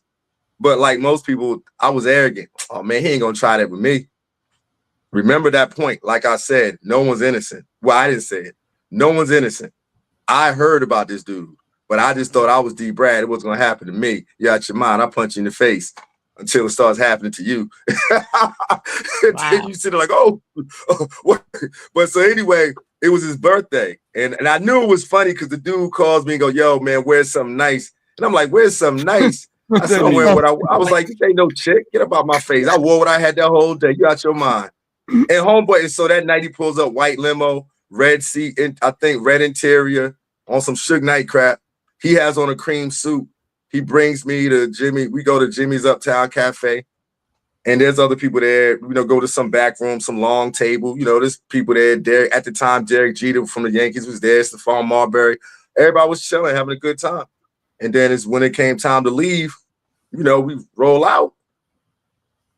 And the video programmer, you know, he gets dropped off home, and I'm about to hop out and go to the subway. The dude is like, "Nah, D. Brad, I'll ride you." And I'm like, "Shit, here we go." I knew it was coming. Here we. Oh God. Go ahead. So I get in the joint, but he was subtle though. And the only thing I learned from that experience was that as dudes, when we take a woman out and then think that we deserve something afterwards, it comes across as real creepy. Because I'm thinking in my head the whole time, like, dang, is this what I be doing to the ladies? Because I'm like, you bugging. Like, it was weird. He just staring at me. And I'm so glad Terrence Howard came out of his interview and said the same thing that Puff was doing to him. Because when I would explain it, people want to hear that I got out the car and I was walking different or I saw something. Nah, B. He did the same thing Puff did. He stared me down. And it's awkward. And it's still, to me, sexual harassment because you're my boss. And you're drunk and you're fondling yourself and you're staring at me. And the moment that I become awkward as my superior, you're supposed to realize that and change the situation. Or when I at least come in on Monday, pull me to the side and say, hey, look, apologize, but I came in Monday.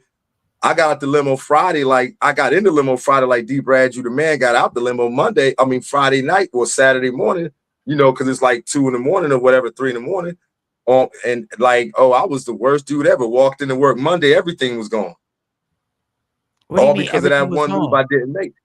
Everything was gone. The you job go from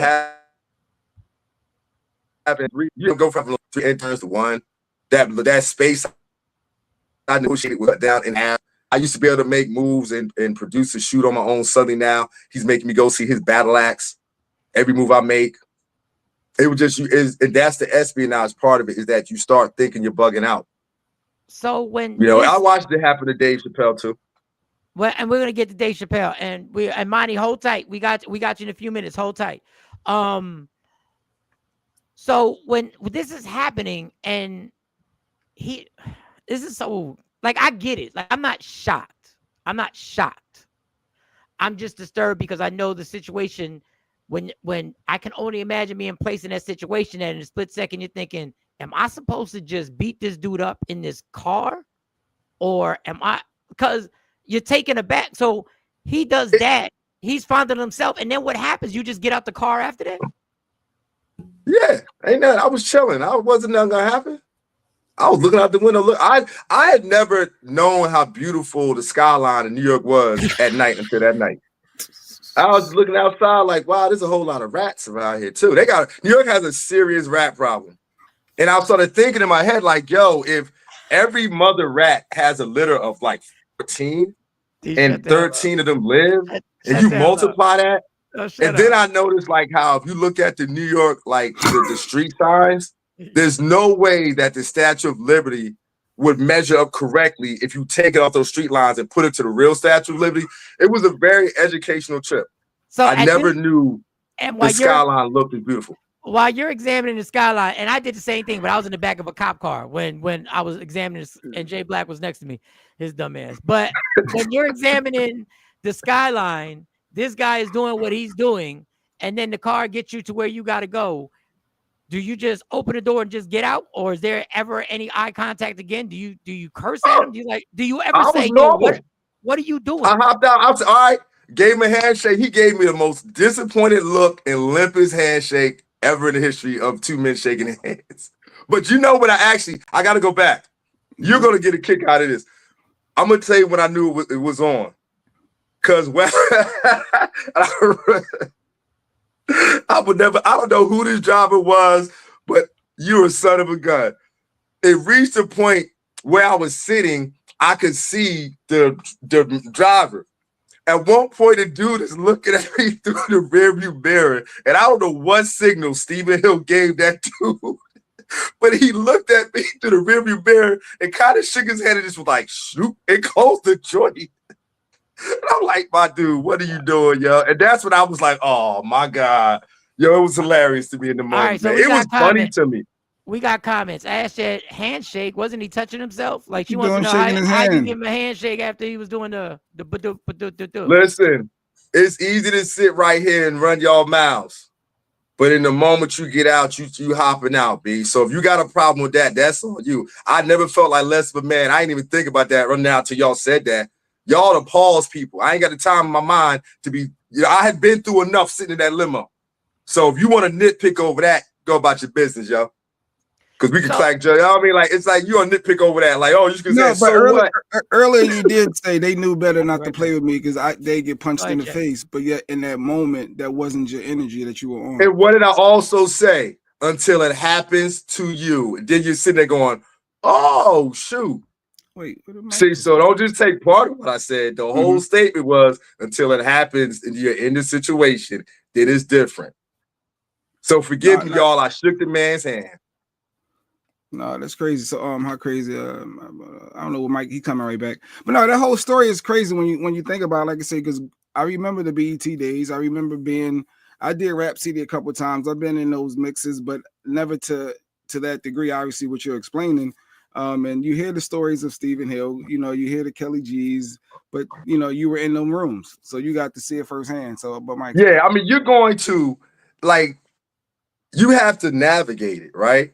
So that's why I had to make sure that I put my guard up, I put my shield up just now, and I drew my sand to the line because you're going through so much that is easy. Like I said, I used to say in my lectures, it's easy to say what you wouldn't do, but I was blessed to not grow up in a home where this was my dream and I watched my father was around. So he taught me to the best of his abilities what dignity was. And he didn't make me watch my mother struggle. I didn't go through that because if I had, I may have had a different story. But because I didn't go through all of that and I didn't feel like I needed to get my family out of anything. For me, that was all cherry on the top of life. So, but for those who go through it, that's why I attempt to be sensitive to a certain extent because everybody's life is different. And I understand it. Like you have all of this power in front. Turning that down was a downturn in my career. In particular, once I went on Wendy Williams' show and I said what they were doing to those girls. I stand on the fact that I think I was the only male, especially black male, to come out on a show syndicated like that and say, man, they are essaying and SH them girls at them parties. I was the conscious brother. Them sisters to tell you, I was known to come and grab some of them and get them out of situations. I was even on Chappelle's show, I was known as the conscious brother, who's always talking about Africa, Egypt. So it's a lot that you go through in that situation. So sometimes I attempt to be a little bit protective because I get it, but you know. You're muted, Mike. You're muted. But I had a lot of fun. My bad. How much time do we have with you today? Because we good. My office don't open till 11. Okay. So I want, and my daughter decided to take up space in the other room. Okay, so I have that's crazy. My daughter does a segment here, but she's not my daughter here. She's Amani. Called Here's the Thing. Because I do want to get into the Chappelle thing. I want to get more into the B.E.T thing, but I want to just comment on something you said because it's ironic that you're saying this stuff. I've always said the reason why my compromise wasn't the same compromise is because never in my life did I ever say I'll do anything to get out of my living situation. Yep. Because even after I made money, you know what I did? I moved 10 minutes away from where my mom lives. So I was never in a desperate situation where my whole life was I have to do whatever it takes to get out of here. Yep. And I had my dad too. So what you just said it triggered me in a positive way because that was exactly why, even though I wasn't in those situations, I know how I react to those situations because this ain't do or die for me. Can I add to it? Go ahead. Can I add to it? And this is the most mundane point I'm going to make.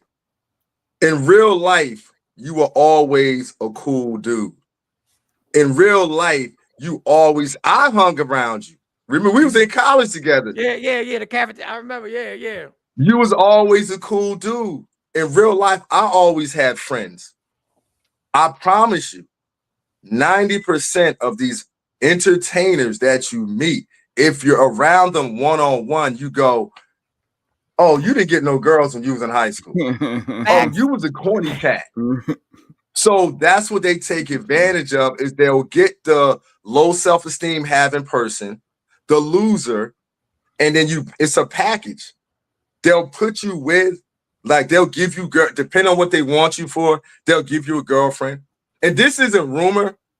I know this factually because to this day, the young lady and I who were put together, Shamika Holdsclaw, used to play the WNBA. She was like the LeBron James of women's basketball. Yes, she was. I was the hot producer in DC at B.E.T. She was the #1 draft pick. I was friends with a young lady who's already on the team. One day I'm hanging out. The PR girls come down to me and start talking to me about what I think about Meek Holdsclaw. And they start saying, you two look good together. I'm like, but she got a man. And I was cool with them. Long story short, they set it up so that I would be in the same places as Meek all the time. They gave me her phone number, so I would call homegirl's house knowing dude wasn't there. To the point after the third time, he was like, "Yo, D, it's okay. You can call me." And we've been best friends ever since. And they would manipulate it so that we would hang out. So if it was during social media time, Meek was like the Angel Reese of the game. Everybody would have thought her and I were dating. Everybody would thought her and I were dating because those the young ladies, the two sisters, was like, we think, because I'm 6'3", dark skin. This dude was like 5'10", light skin, and Mika is, medium brown, and she's 6'2". Short dudes. Why they gotta? I'm sorry. That was the issue. You ain't light skin. You don't count. Cause you got good hair. You don't count. Well, D, if you give us a minute, unless you want to I can put you backstage so you can do what you got to do. Because I really have questions.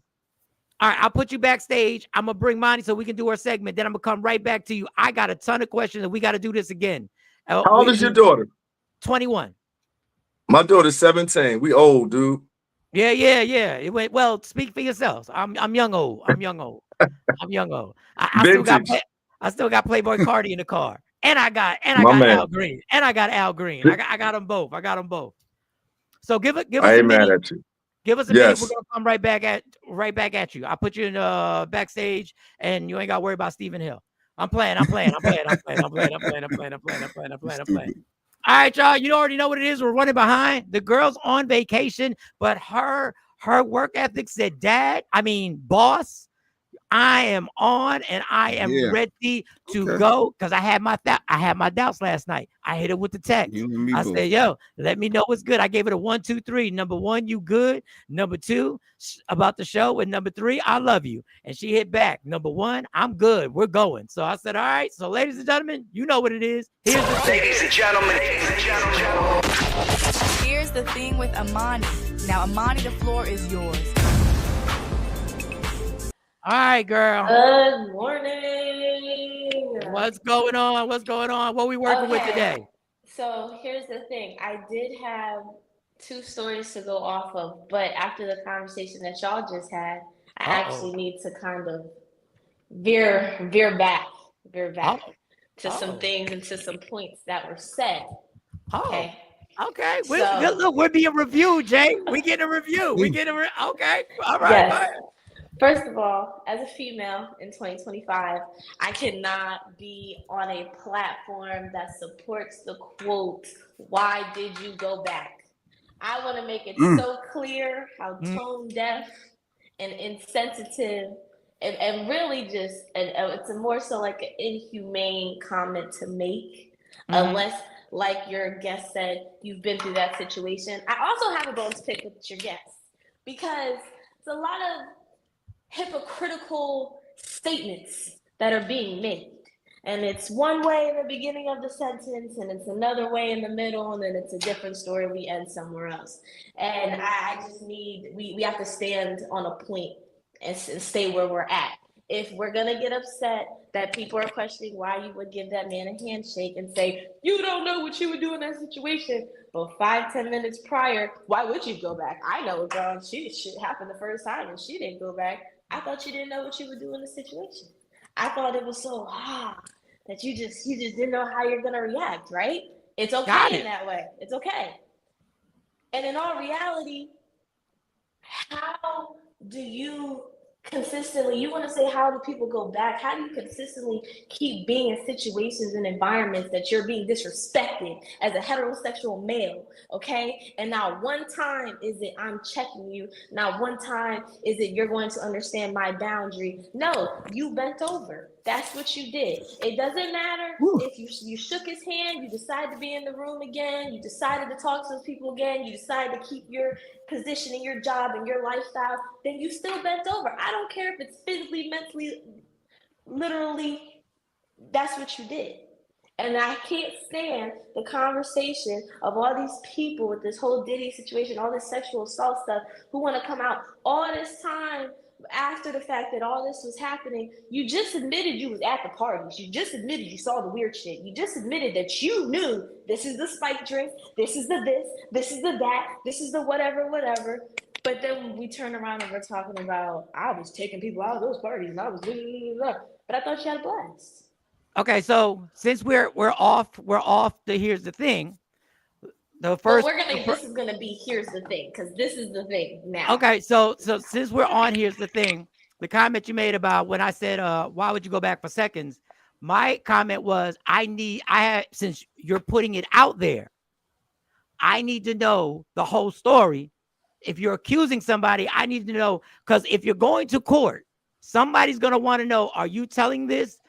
Did you go back for seconds because you thought there was something that you were going to benefit from? Or what was the reason? That was my question, because if I happened to go to a party where I didn't remember anything, and I was with some big wigs and I didn't remember anything, but I woke up the next morning and I do realize a part of my body was sore, I'm not going back to another party. I'm not telling you I'm checking anybody. I'm not telling you, I'm not guaranteeing you I'm calling a lawyer. I might just keep that secret to myself. But what I wouldn't do is go back. So my question was, how do we allow this to happen with a celebrity? And is it the reason why you go back 2 or 3 times because you're so infatuated with that celebrity? Because at that point, then you're putting yourself in a situation via your responsible choice to go back into the lion's den. So that was my clear. I can't speak for D. I'd have to bring D back up and let D, because here's the thing. I don't think D even knew we was going to get into this. I will have to bring D back up and let's get point for point what it is that you wanted to ask him in his suggestion. So you made a lot. So D, here's the thing. I heard the points. The first thing I would like to do is preface it by saying I spoke out 25 years ago. I walked right out the limo and basically walked right over to YouTube and said, yo, let me tell you what happened to me. So I am not late. And you can look this up right now as I'm talking, I challenge you, please find me another black male that ever walked out of the industry straight from that party and said, hey, not only did I go through this one time, which was enough for me, look what they're doing to these women over here. I took my whole career, and that is when my career was over. I got off the radio. Wendy said, it's great what you, it's gracious what you did, but your career is over now. I said, what you mean? Should have never brought up the ladies, but she let me do it. This was 25 years ago when I first did my book that came out 17 years ago. I wrote an addendum in the back of the book to this young lady sitting right across from me. And I said, the only reason why I'm talking is because one day it may all fall apart. And I want you to know that your father wanted no parts of that. I was always in the community when I was in the entertainment industry. That's how I used to get a lot of my creative ideas. So when I lived in DC or Harlem or wherever, no one knew I worked at B.E.T. So I was in the community. So when I left, that's why I went back to working in the community. The situation where you, I talk probably in a circular way, more. So when I said what I said about someone getting punched in the face, I thought I qualified it by also saying you say that actually in this situation. yeah, I got a little tight about the shaking of the hands thing because in my mind, I would like to think that the audience is a little bit more prescient and knowledgeable than to say, oh, but you shook his hand. Yeah, first of all, I didn't even think about it till someone said it. Yeah, it's kind of like second nature. You getting out, and you're also trying to get out, go about your business. Yo, all right, we're out of here. But what happened with me was, as I stated earlier, as I told earlier, I was groomed. I was not snatched up in a bunch of situations. In the moment partying, I'ma still say I had a heck of a time. But when you reach a point when you realize that it's hurting other people, that's when you make a decision. Am I going to stay in or am I going to say something? So I only went through one situation.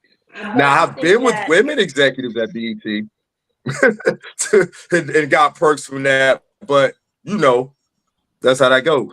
All right, go ahead, Monty. What's the question?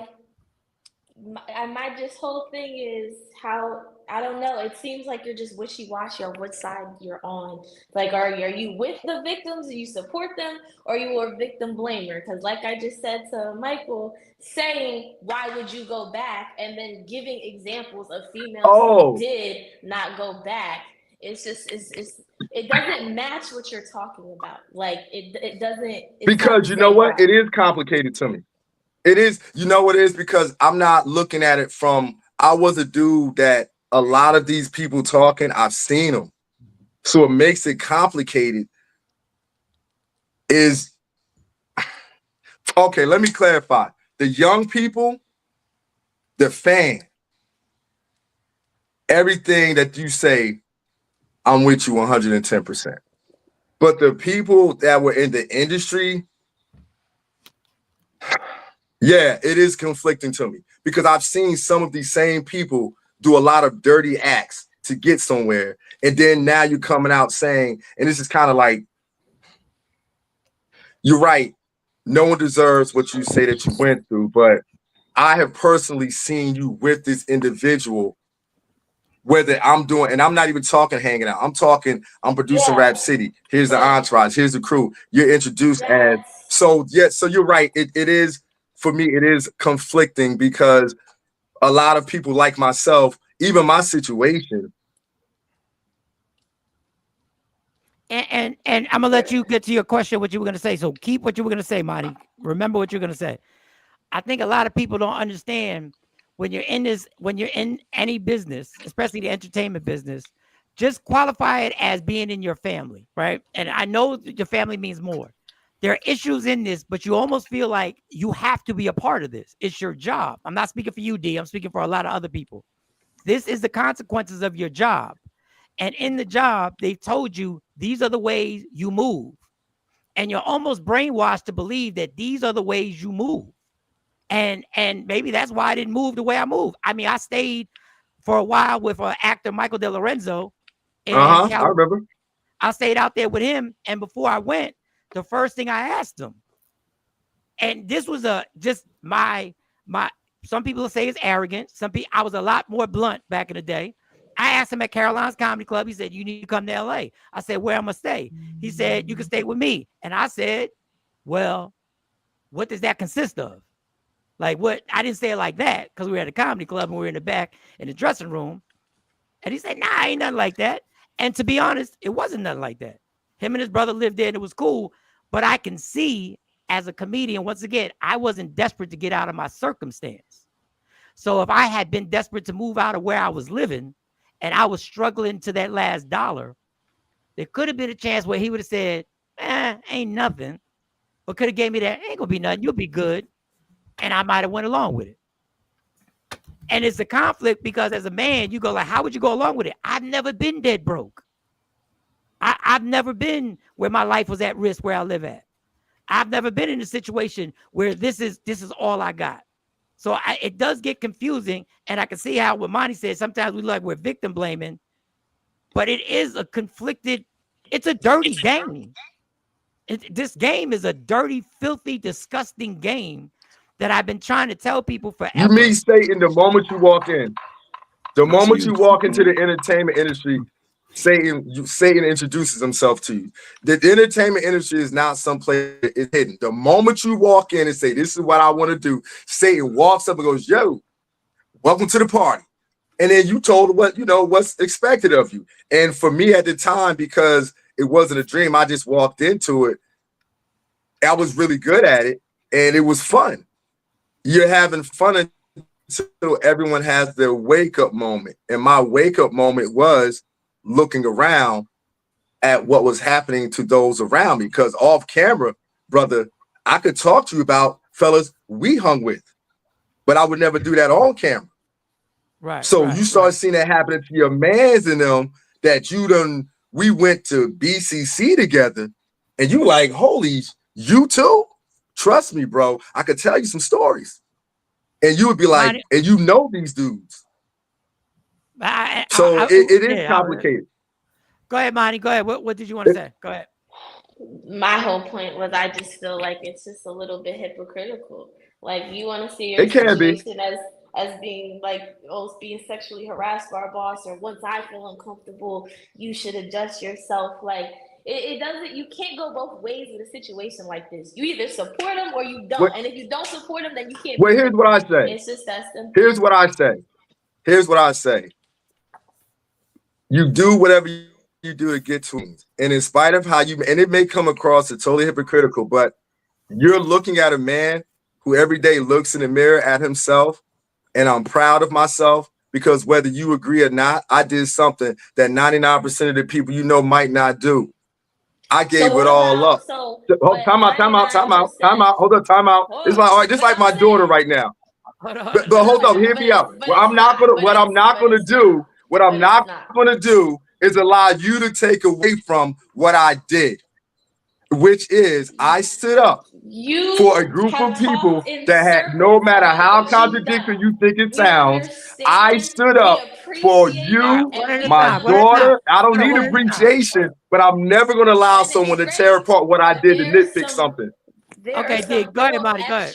There are some real other questions that it just seems like when they come up, it's like we just go back to what you've done and what you've accomplished. I'm not taking that away from you. I'm not nobody to take that away from you. But when it comes to certain questions, you want to say, okay, you're the 99.9% who spoke up and helped people. But it's like, but what about the people in the industry who were that 99% that were desperate and had to do something to get somewhere?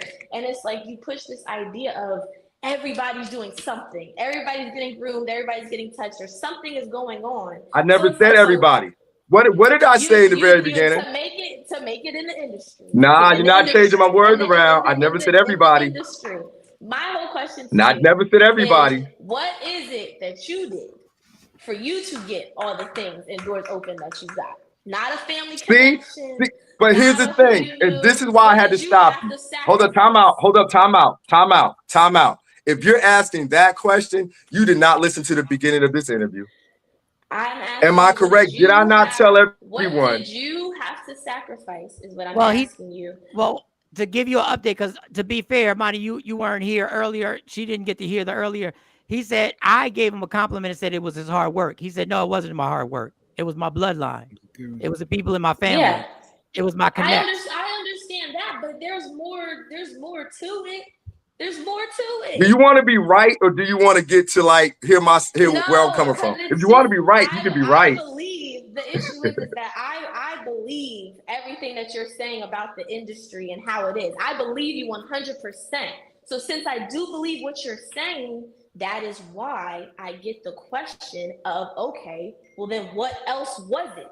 The way you describe it, a bloodline isn't just enough. It can get you through that first door.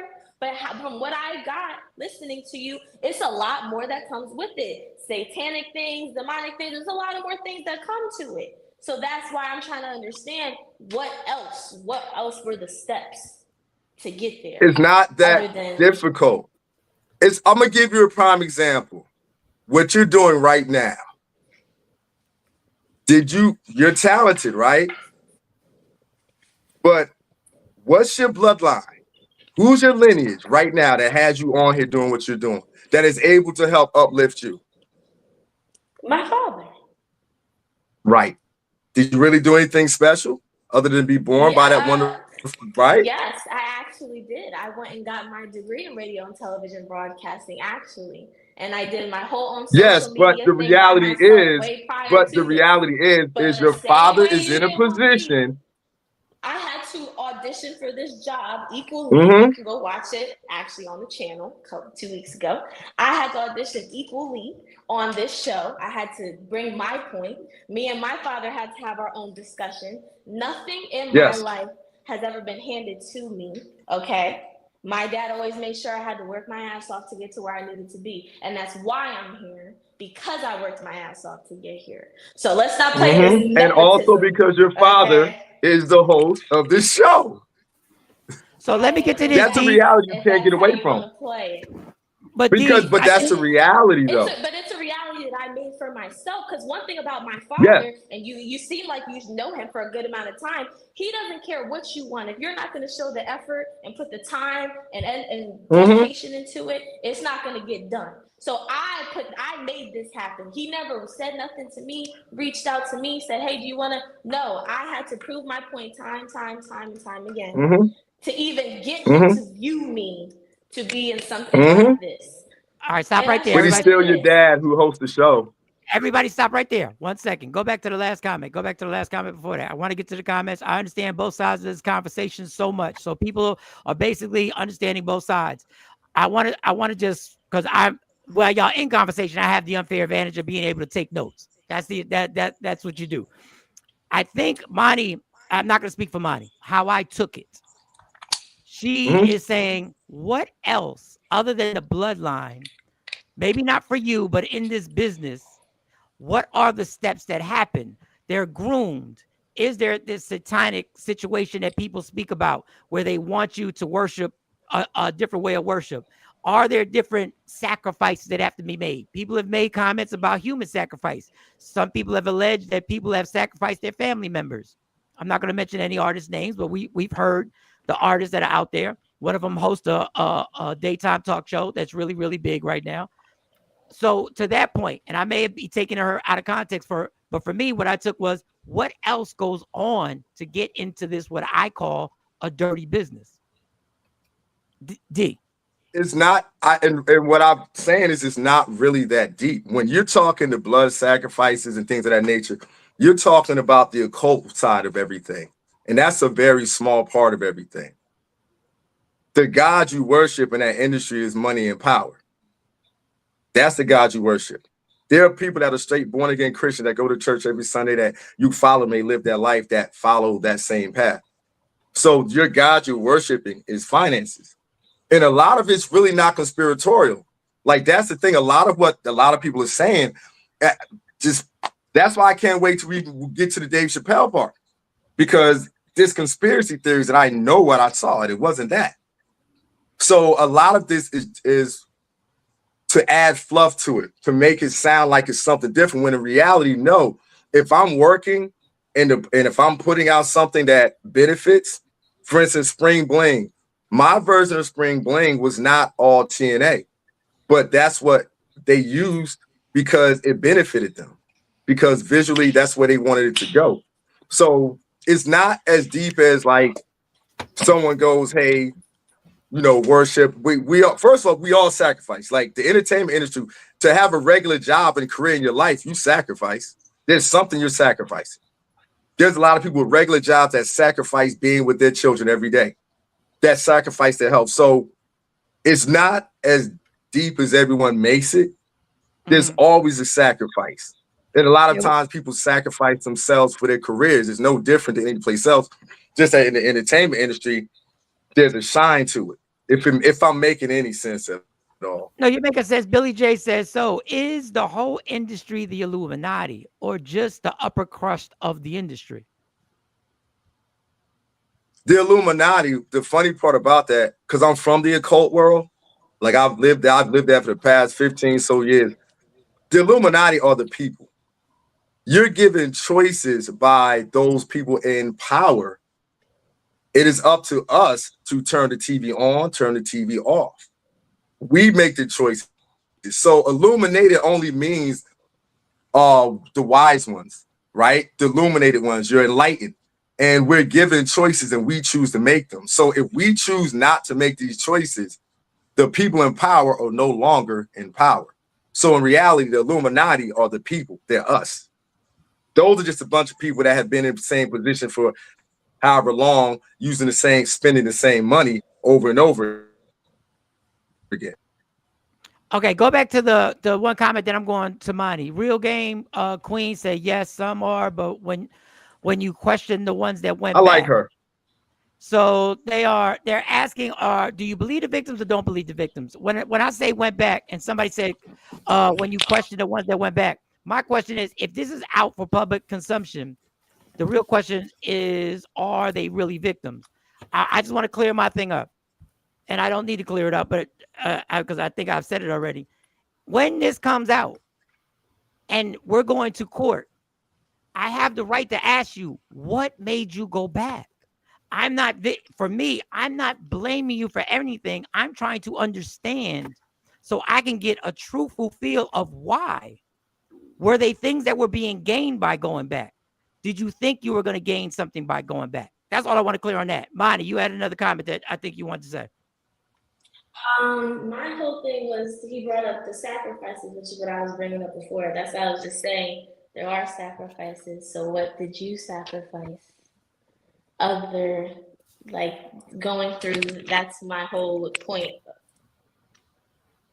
You know what's crazy? You know what I sacrificed? A fruitful and successful career. I wasn't doing any of that nonsense. I was very good at what I did. I made that station a lot of money. I was good to go. I sacrificed a fruitful, successful career. I sacrificed the possibility of having financial stability. Were you ever, That's what I sacrificed. When you think back on it, do you ever think, was there ever a time that morally you may have sacrificed yourself morally? It doesn't always have to be a sexual act, but morally, do you feel when you look back as an older man, do you think morally you were like, yeah, that activity, that situation, that mindset, I compromised myself?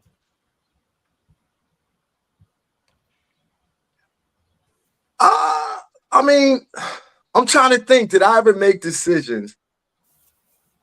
There was some decisions I made that I compromised. Like I wish I had never brought my best friend into the industry. Wow. To this day, I regret that. But as far as me, I was never blind. Like, you understand, I was always one of those, from back when we was like, I was always a conscious, but I was always on Egypt, Africa. And just, I guess, being in the industry, you could say, well, hey, you were in the industry. But as far as moves that I made, I'm sure I might owe somebody a couple $100 I might have borrowed one time. You know what I'm saying? But if I died right now, God himself would have to show me what I did that was amoral. Did I have fun? Yes. Right? But did I leave in my wake women that felt violated? No, I don't think that I did. There's no one that ever has come to me. I know for a fact that I was known as the one dude that would stand up in production meetings and hold the whole meeting up, like I did when they said about B2K and all the things that was happening. I used to always question, like, why are we going in this direction? Wasn't perfect, but I know what that industry is known for. That wasn't me. So I guess if just by saying I was at the parties, I just knew when to leave. I don't, you know what I mean? So I guess you could look and say, well, you did this, you did that, but I never viewed it as compromising myself. I think the most compromising position I was in was that night in that limo, because I had heard about this dude, but I thought it wouldn't happen to me. So that compromising position, I guess, because I knew about him and I saw where they were going with it, but I was so arrogant that I'm like, step off. And no, he did not step off. So that situation. But the thing is, I knew how to get out of it too. So I never put myself in a situation that I couldn't get out of. And I knew how to get out of that one, just simply nothing's going to happen. I just didn't know I would lose everything. Wow. Advice, Monty. We're about Yes. to. We're about to. You can stay if you want to stay, but the segment is about to wrap up. So I want you Yes. to, if there's anything else that you would like She is so to dope. question. Thank you. I She appreciate speaks that. her mind, right? She stands on I hers. like I her. love it. I I like have her. 2 questions. Go ahead. You like described yourself as like being like, I don't know how what the word you use specifically, but like a woke, like a more you see things for what it is individual. So if you're like so aware, what took you so long to wake up when you said you woke up? If you were already came into the game, What do you mean? What mentally took me so different. long? Help me out. Help me If out. What do you mean? you when you got into everything, you said that for a while you were just having fun, partying, and then you kind of woke up and realized what was going on around you. But you describe yourself even prior to the entertainment industry as people see you as this very woke, aware person who looks deep into things and just has a different view and perspective and can see past all the bullshit. So I'm wondering, why did it take you some time to wake up out of this, I guess, facade of the Well, all right, a industry? couple points. Okay, couple points. One, I'm from the conscious community. The term woke comes from the conscious community. It's a derivative and play on what we were doing.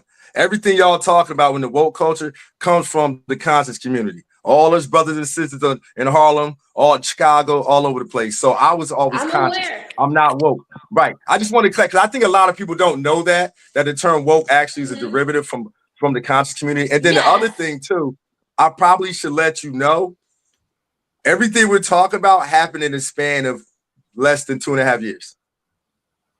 So I wasn't in the industry. Right. Yeah. So from that perspective, I don't think it took me long. You're talking 2.5 years. And the 2.5 years, a year of that was on Chappelle's show. So I didn't go through everything on Chappelle's show. So what took me was realizing that the things you're doing when you're watching your videos and things you're playing, and then you sit down and you're on the subway and you're listening to young people, and you're actually watching in real time, like, man, we over here spinning this music, and I'm looking at these little girls who looking up to free, but the image they're giving are free.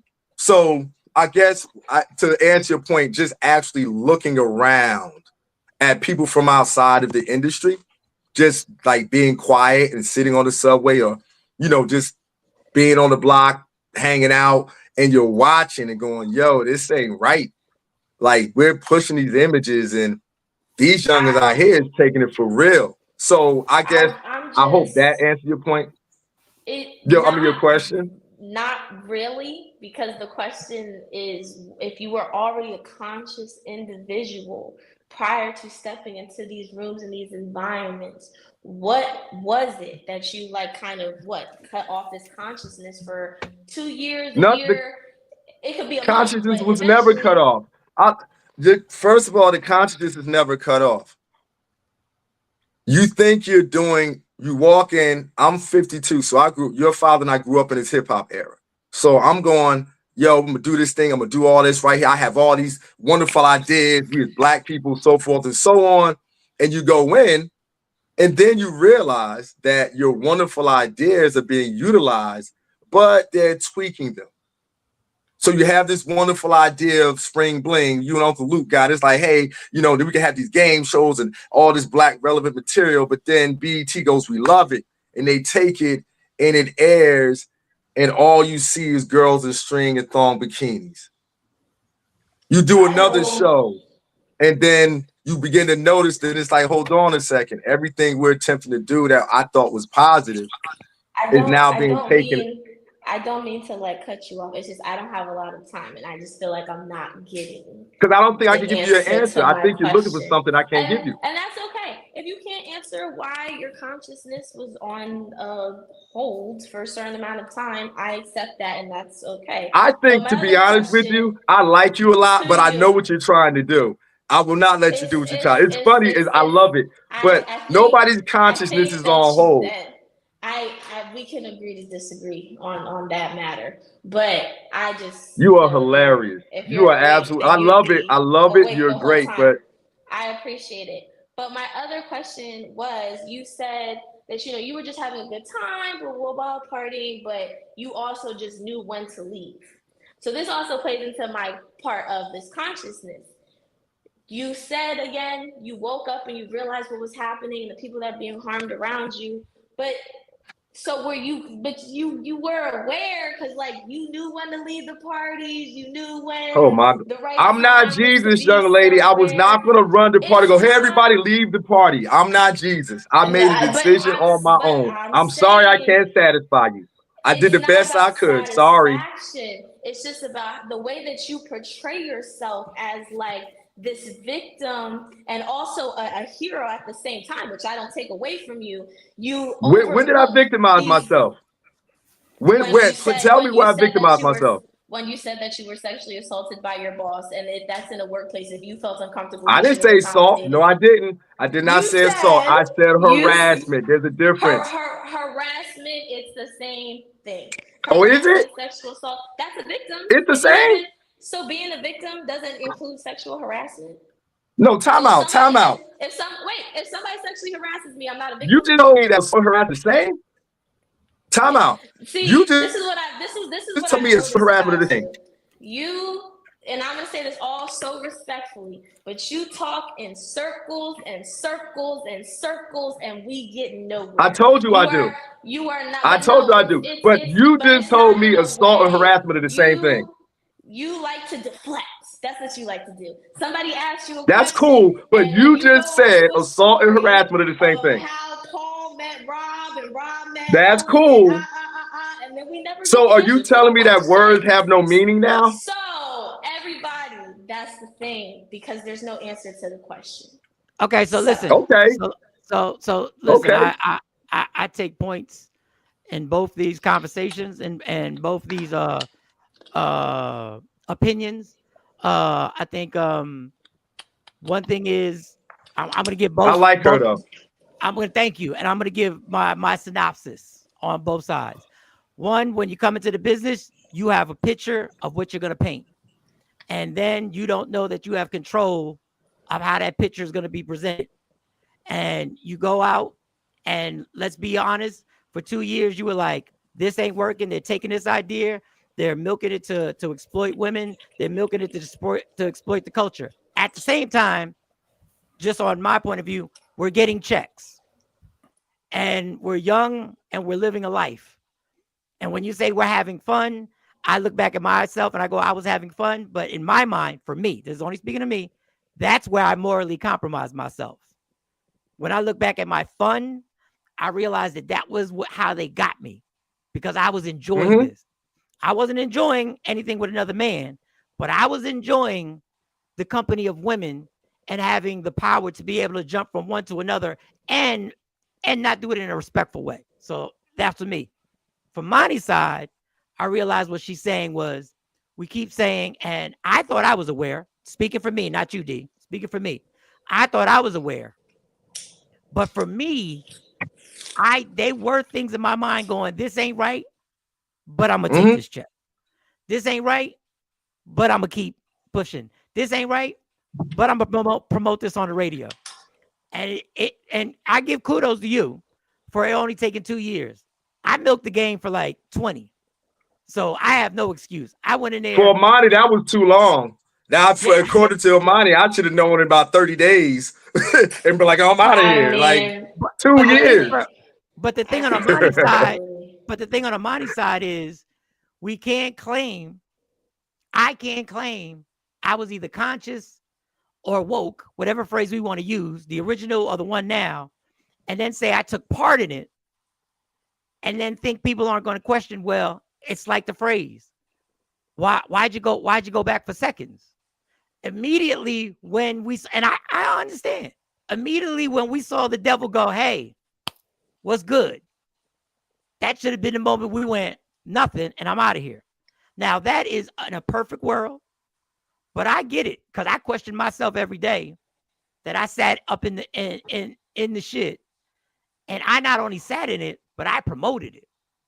So I get both sides of this. I honestly do get both. I get why somebody 21 is going to question somebody 52, 53, 54 and be like, well, it took you 2 years to understand that the boss Right, was 2 whole years to understand like why this ain't right. God forbid I was in there way too long. And understand, for me and you, I know how fast 2 years goes by. Right, But that's what people don't get. Your head is spinning. I'm fresh out of college.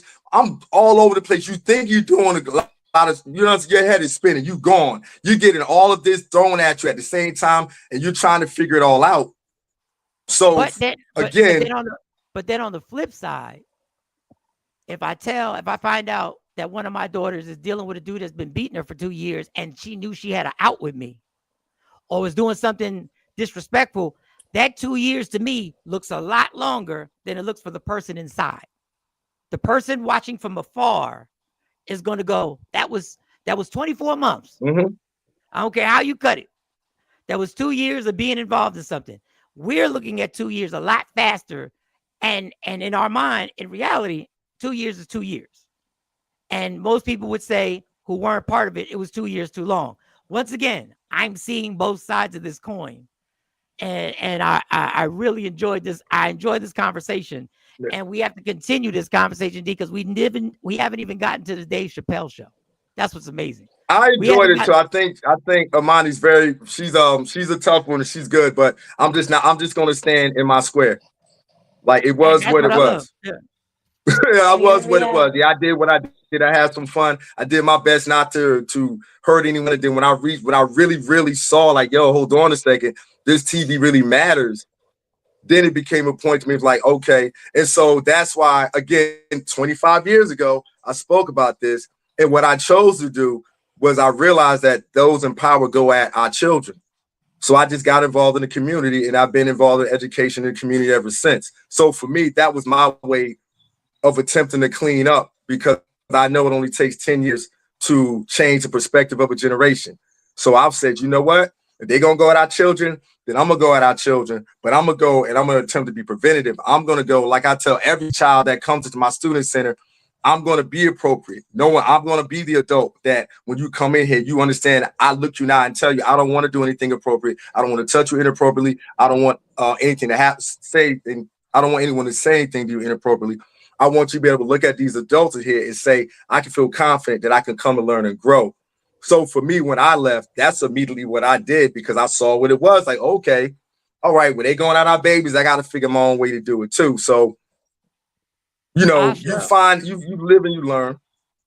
I love this dialogue. And I know that the conversation that you and Monty just had in this segment, here's the thing, was intense, because Jay Black has yet to instigate anything. It's an absolutely amazing, amazing time when Jay Black says, I'm out of this.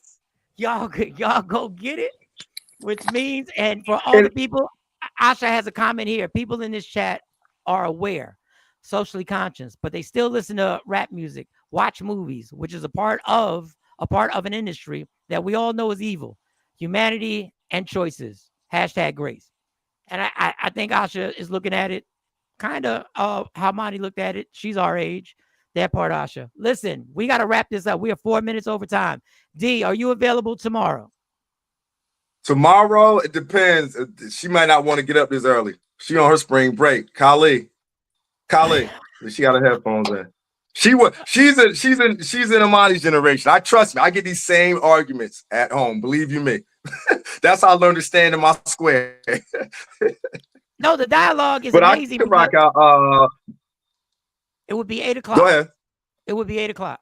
Yeah, we can do that. But we can do that.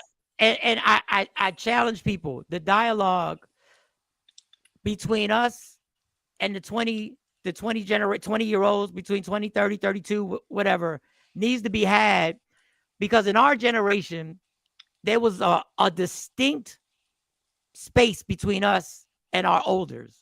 And a lot of times we had to figure something out in the industry by ourselves. And that's why we made a lot of mistakes, because my parents didn't know nothing about the industry. But if we can share each other's thoughts, I think this is something positive, because I don't know how to steer people. Can I back you up on that? Can I back you up on that? That is a point that I would have never thought to make. is one thing that, because the things we're talking about happening was from 25 years ago, 20 years ago. So when you're in it in real time, you don't see that it's happening that way. There was no internet. There was no YouTube to go, hey, y'all, this is what happens. People weren't talking about it. So then when people would talk about it, they were told they were crazy. So you were always basically told that what you're seeing is not what you're seeing. It's not really like that. So now, right, like looking back, of course, but in the time, in real time, at that time, as secretive as the industry was, a lot of people got caught up in it. A lot of people got caught up. A lot of people got caught. I was just, and I don't care what anybody listening says. I was blessed enough to at least have enough, be in touch with my spirit enough. It may have taken 2 long years, but at least I was able to say, hold on a second, this ain't right. And understand, when I left, I had money on the table. I didn't leave just like I wasn't some average cat that left. I rolled out with money on the table, and I was stupid, but but I don't regret it because I can look across at that young lady right there, and she would not be here if I stayed. So I never have any regrets about that.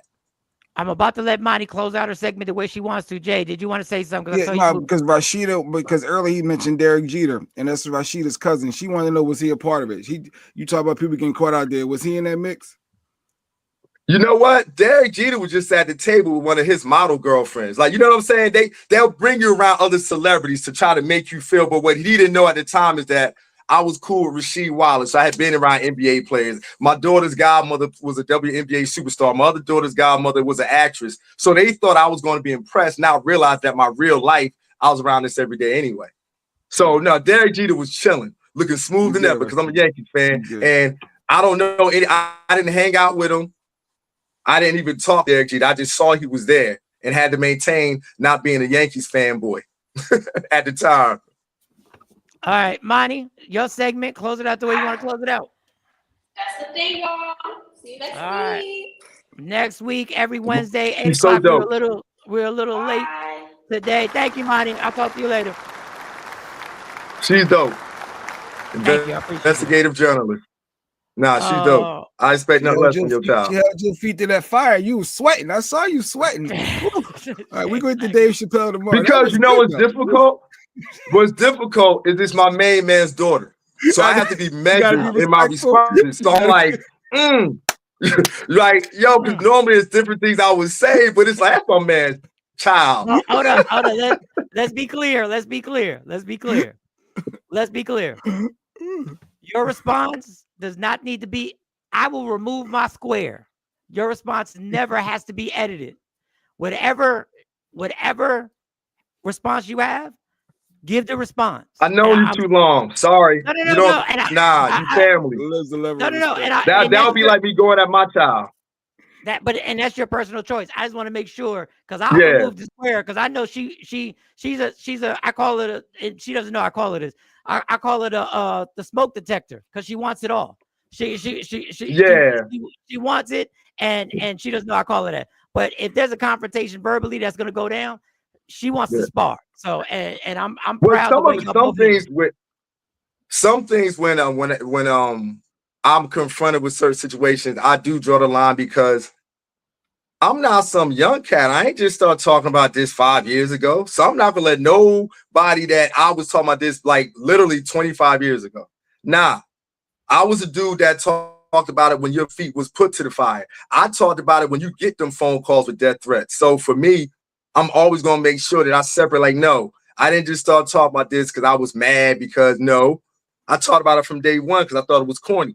I received the phone calls of death threats. I know what that's like. I know what it's like to go lecture and can't eat the food because you don't know what's going on there. So no. So I'm always going to draw my line in the sand at a certain point when it comes to people wanting to give me their criticisms of it because I did it. So we're not going to sit on one side and lament the people that don't do it. But then when someone that did it, now you want to nitpick? Nah, B, I'm not going to let nobody get that. So what now, you know what I'm saying? I'm just not gonna let nobody get that ever. Like, do you know what I went through? You don't know my walk. Like, nobody knows the walk of the person that's the whistleblower. Exactly. And I'm gonna text you afterwards so we could set something up. I just wish you would have sure. been here when I just wish you would have been here when I had to fight with Jay Black and Financial Rebel, and when I was telling them the destruction of what hip hop did to our society, and they were like, "Yeah, it's just music. It's just music. It's just music." And you know, this music ain't make nobody I sell work crack. around teens every day. I work around these teens every day. There's a reason they put that drill music out. There's a reason, and it did its job, and it's done its job. And that's why on this show I made like a 6-minute apology for the bullshit that I promoted. I will still tell you these lyricists are amazing. I will still tell you that these lyricists and the pictures they painted were amazing. But I will also tell you the destruction that it had watching somebody of that genius have the microphone to influence 15, 14, 16, 17, 20, 21-year-olds was something that we're not going to recover from that. We're not going to recover from that influence. That's not true. That's not true. That's not true. I disagree with that. This generation is brilliant. I think this generation is brilliant. I just also think, you know, sometimes they don't have an out, right? They go so hard that there's no out. So sometimes I think this young generation, they get caught up in trying to be right. But you know, that's part of the game. But they're very intelligent. No, they're not dumb at all. The music, I like a lot of my teens also know that drill music or whatever, it's like it ain't real. So it can change, and it has changed. It is what it is. We're in a new world anyway. But I really can't wait to get to Chappelle show because I've never heard people talk to this perspective I had. But I was here standing, and I know what I saw, and I can't wait to talk about it. That's why I did the one on my TikTok. Like, I'm a old school conspiracy theorist, and what happened to Dave was not a conspiracy at all. Not conspiracy at all. With Dave Chappelle. So we will definitely get that. I was standing right there. We'll have you on tomorrow. Hopefully, if not, we'll have you on, but I'll definitely text you afterwards. My thing was we're not going to recover from it. And maybe I should have said not recover from it, but I doubt it because it's the same system seems to drag us in different variations. It's either the record labels, or now it's the likes and the views. And now the likes and the views have made it that people have no moral compass because now the drug, the check is the likes and the views. So being honest is overrated. Who cares about and nobody cares about the truth. What they care about is presenting something, no matter what it is, that gets traction. And now the crazy part is that we really can't even blame the higher ups anymore. They just put the system out. They just put the system and they dangle the fruit. You don't sign a contract. You just tell TikTok they can use all your shit for the rest of your life. So you kind of do. And you just tell Instagram they can use your shit for the rest of their life, which they're going to do. But it's dangling there and we're feeding right into it. We're feeding. And it's like every generation will have another trap that they'll be like, okay, it's not TikTok. 15 years from now, it'll be something else. Because that attention drug and that, like you said, the devil is based in that money, that power, and all that good stuff. And they seem the way that actually capture us every single time. I'm long-winded. I apologize. D, I'm going to call you and hit you after the show. That was fun. It was fun. Black, I gotta tell you when you was at B.E.T, brother. I want to hear your experiences. I didn't know you was on Rap City. I didn't know that. That's dope. Yeah, Jay Black was out there. Yep. That's dope. That's dope. So you know what I'm talking about, Jay. Stop sending over there all like Jay Black know BET had password parties too. Look, BET had free calls. They were just called password parties. Jay, stop playing. And I ain't gonna lie to you. I went to a hotel suite party with Luke, and I saw something that went on there. I saw one dude go on there, and he got played so crazy that all Luke said was volume 12. That's all he said was volume 12. And Luke never partook in any of the activities. No, Luke's wife looked like a librarian, sweet, demure woman. I was kind of like, oh, shoot, but then it all makes sense. Like, oh, of course your wife would be like this because of what you do. So it's all an act. You know, it's all an act. And I think that if we can reach a point where we all can be our own super. One of my bloodline members fell down. I'm a wrestling fan, as you can see. But I think if we J Black. Yo, hit the like and subscribe. Hit the like button and subscribe. We're gonna have D back tomorrow. Everybody can be a hero. Everybody can be a hero. Everybody can be their own hero and do their thing. I think sometimes, real quick, that we get caught up on trying to be the one. Like, that's why I stepped away, because I didn't worry about trying to be the one. And even when I tell my stories now, I attempt to just tell it. I guess I may tell it too lighthearted, maybe, but I'm not mad, right? I'm not upset. I'm not angry. I don't even think you'll find a video even from back then where I'm angry. So I attempted. I don't want to gossip. I don't want to name drop unnecessarily. Like, right, we tell stories, but you know, there's just different ways that we can communicate it. And I choose to communicate from my experiences because I was standing right there a lot of times from a perspective with a little bit more levity. And I definitely don't view myself as a victim. I hope I didn't come across that way. Because I'm not a victim. Because I put myself, I knew what I was doing when I walked into it. It just was like, wow, okay, this is really real. Well, I find out y'all really do that. I find out if you were a victim when I talk to Monty after the show. I'm kidding. Yeah. Oh, listen, she's a good one. That'd be like asking my daughter. I will talk to you. I will talk to you later today, D. I appreciate you. Thank you for taking this time out. My man D. Brand, y'all. All right. Exhausted. I'm exhausted. That was good. That was good stuff. Gotta go though. We gotta go. We gotta get out of here. All right, y'all. Tomorrow we'll continue. Shout to Amani. Here's the thing turning to something. Yeah, that was here. Here's the thing. She waiting to let you have it too. I see her still waiting for you. Oh, no, I'll call afterwards. I got to run, put my shirt on, and go to work. But I'm going to call her right now.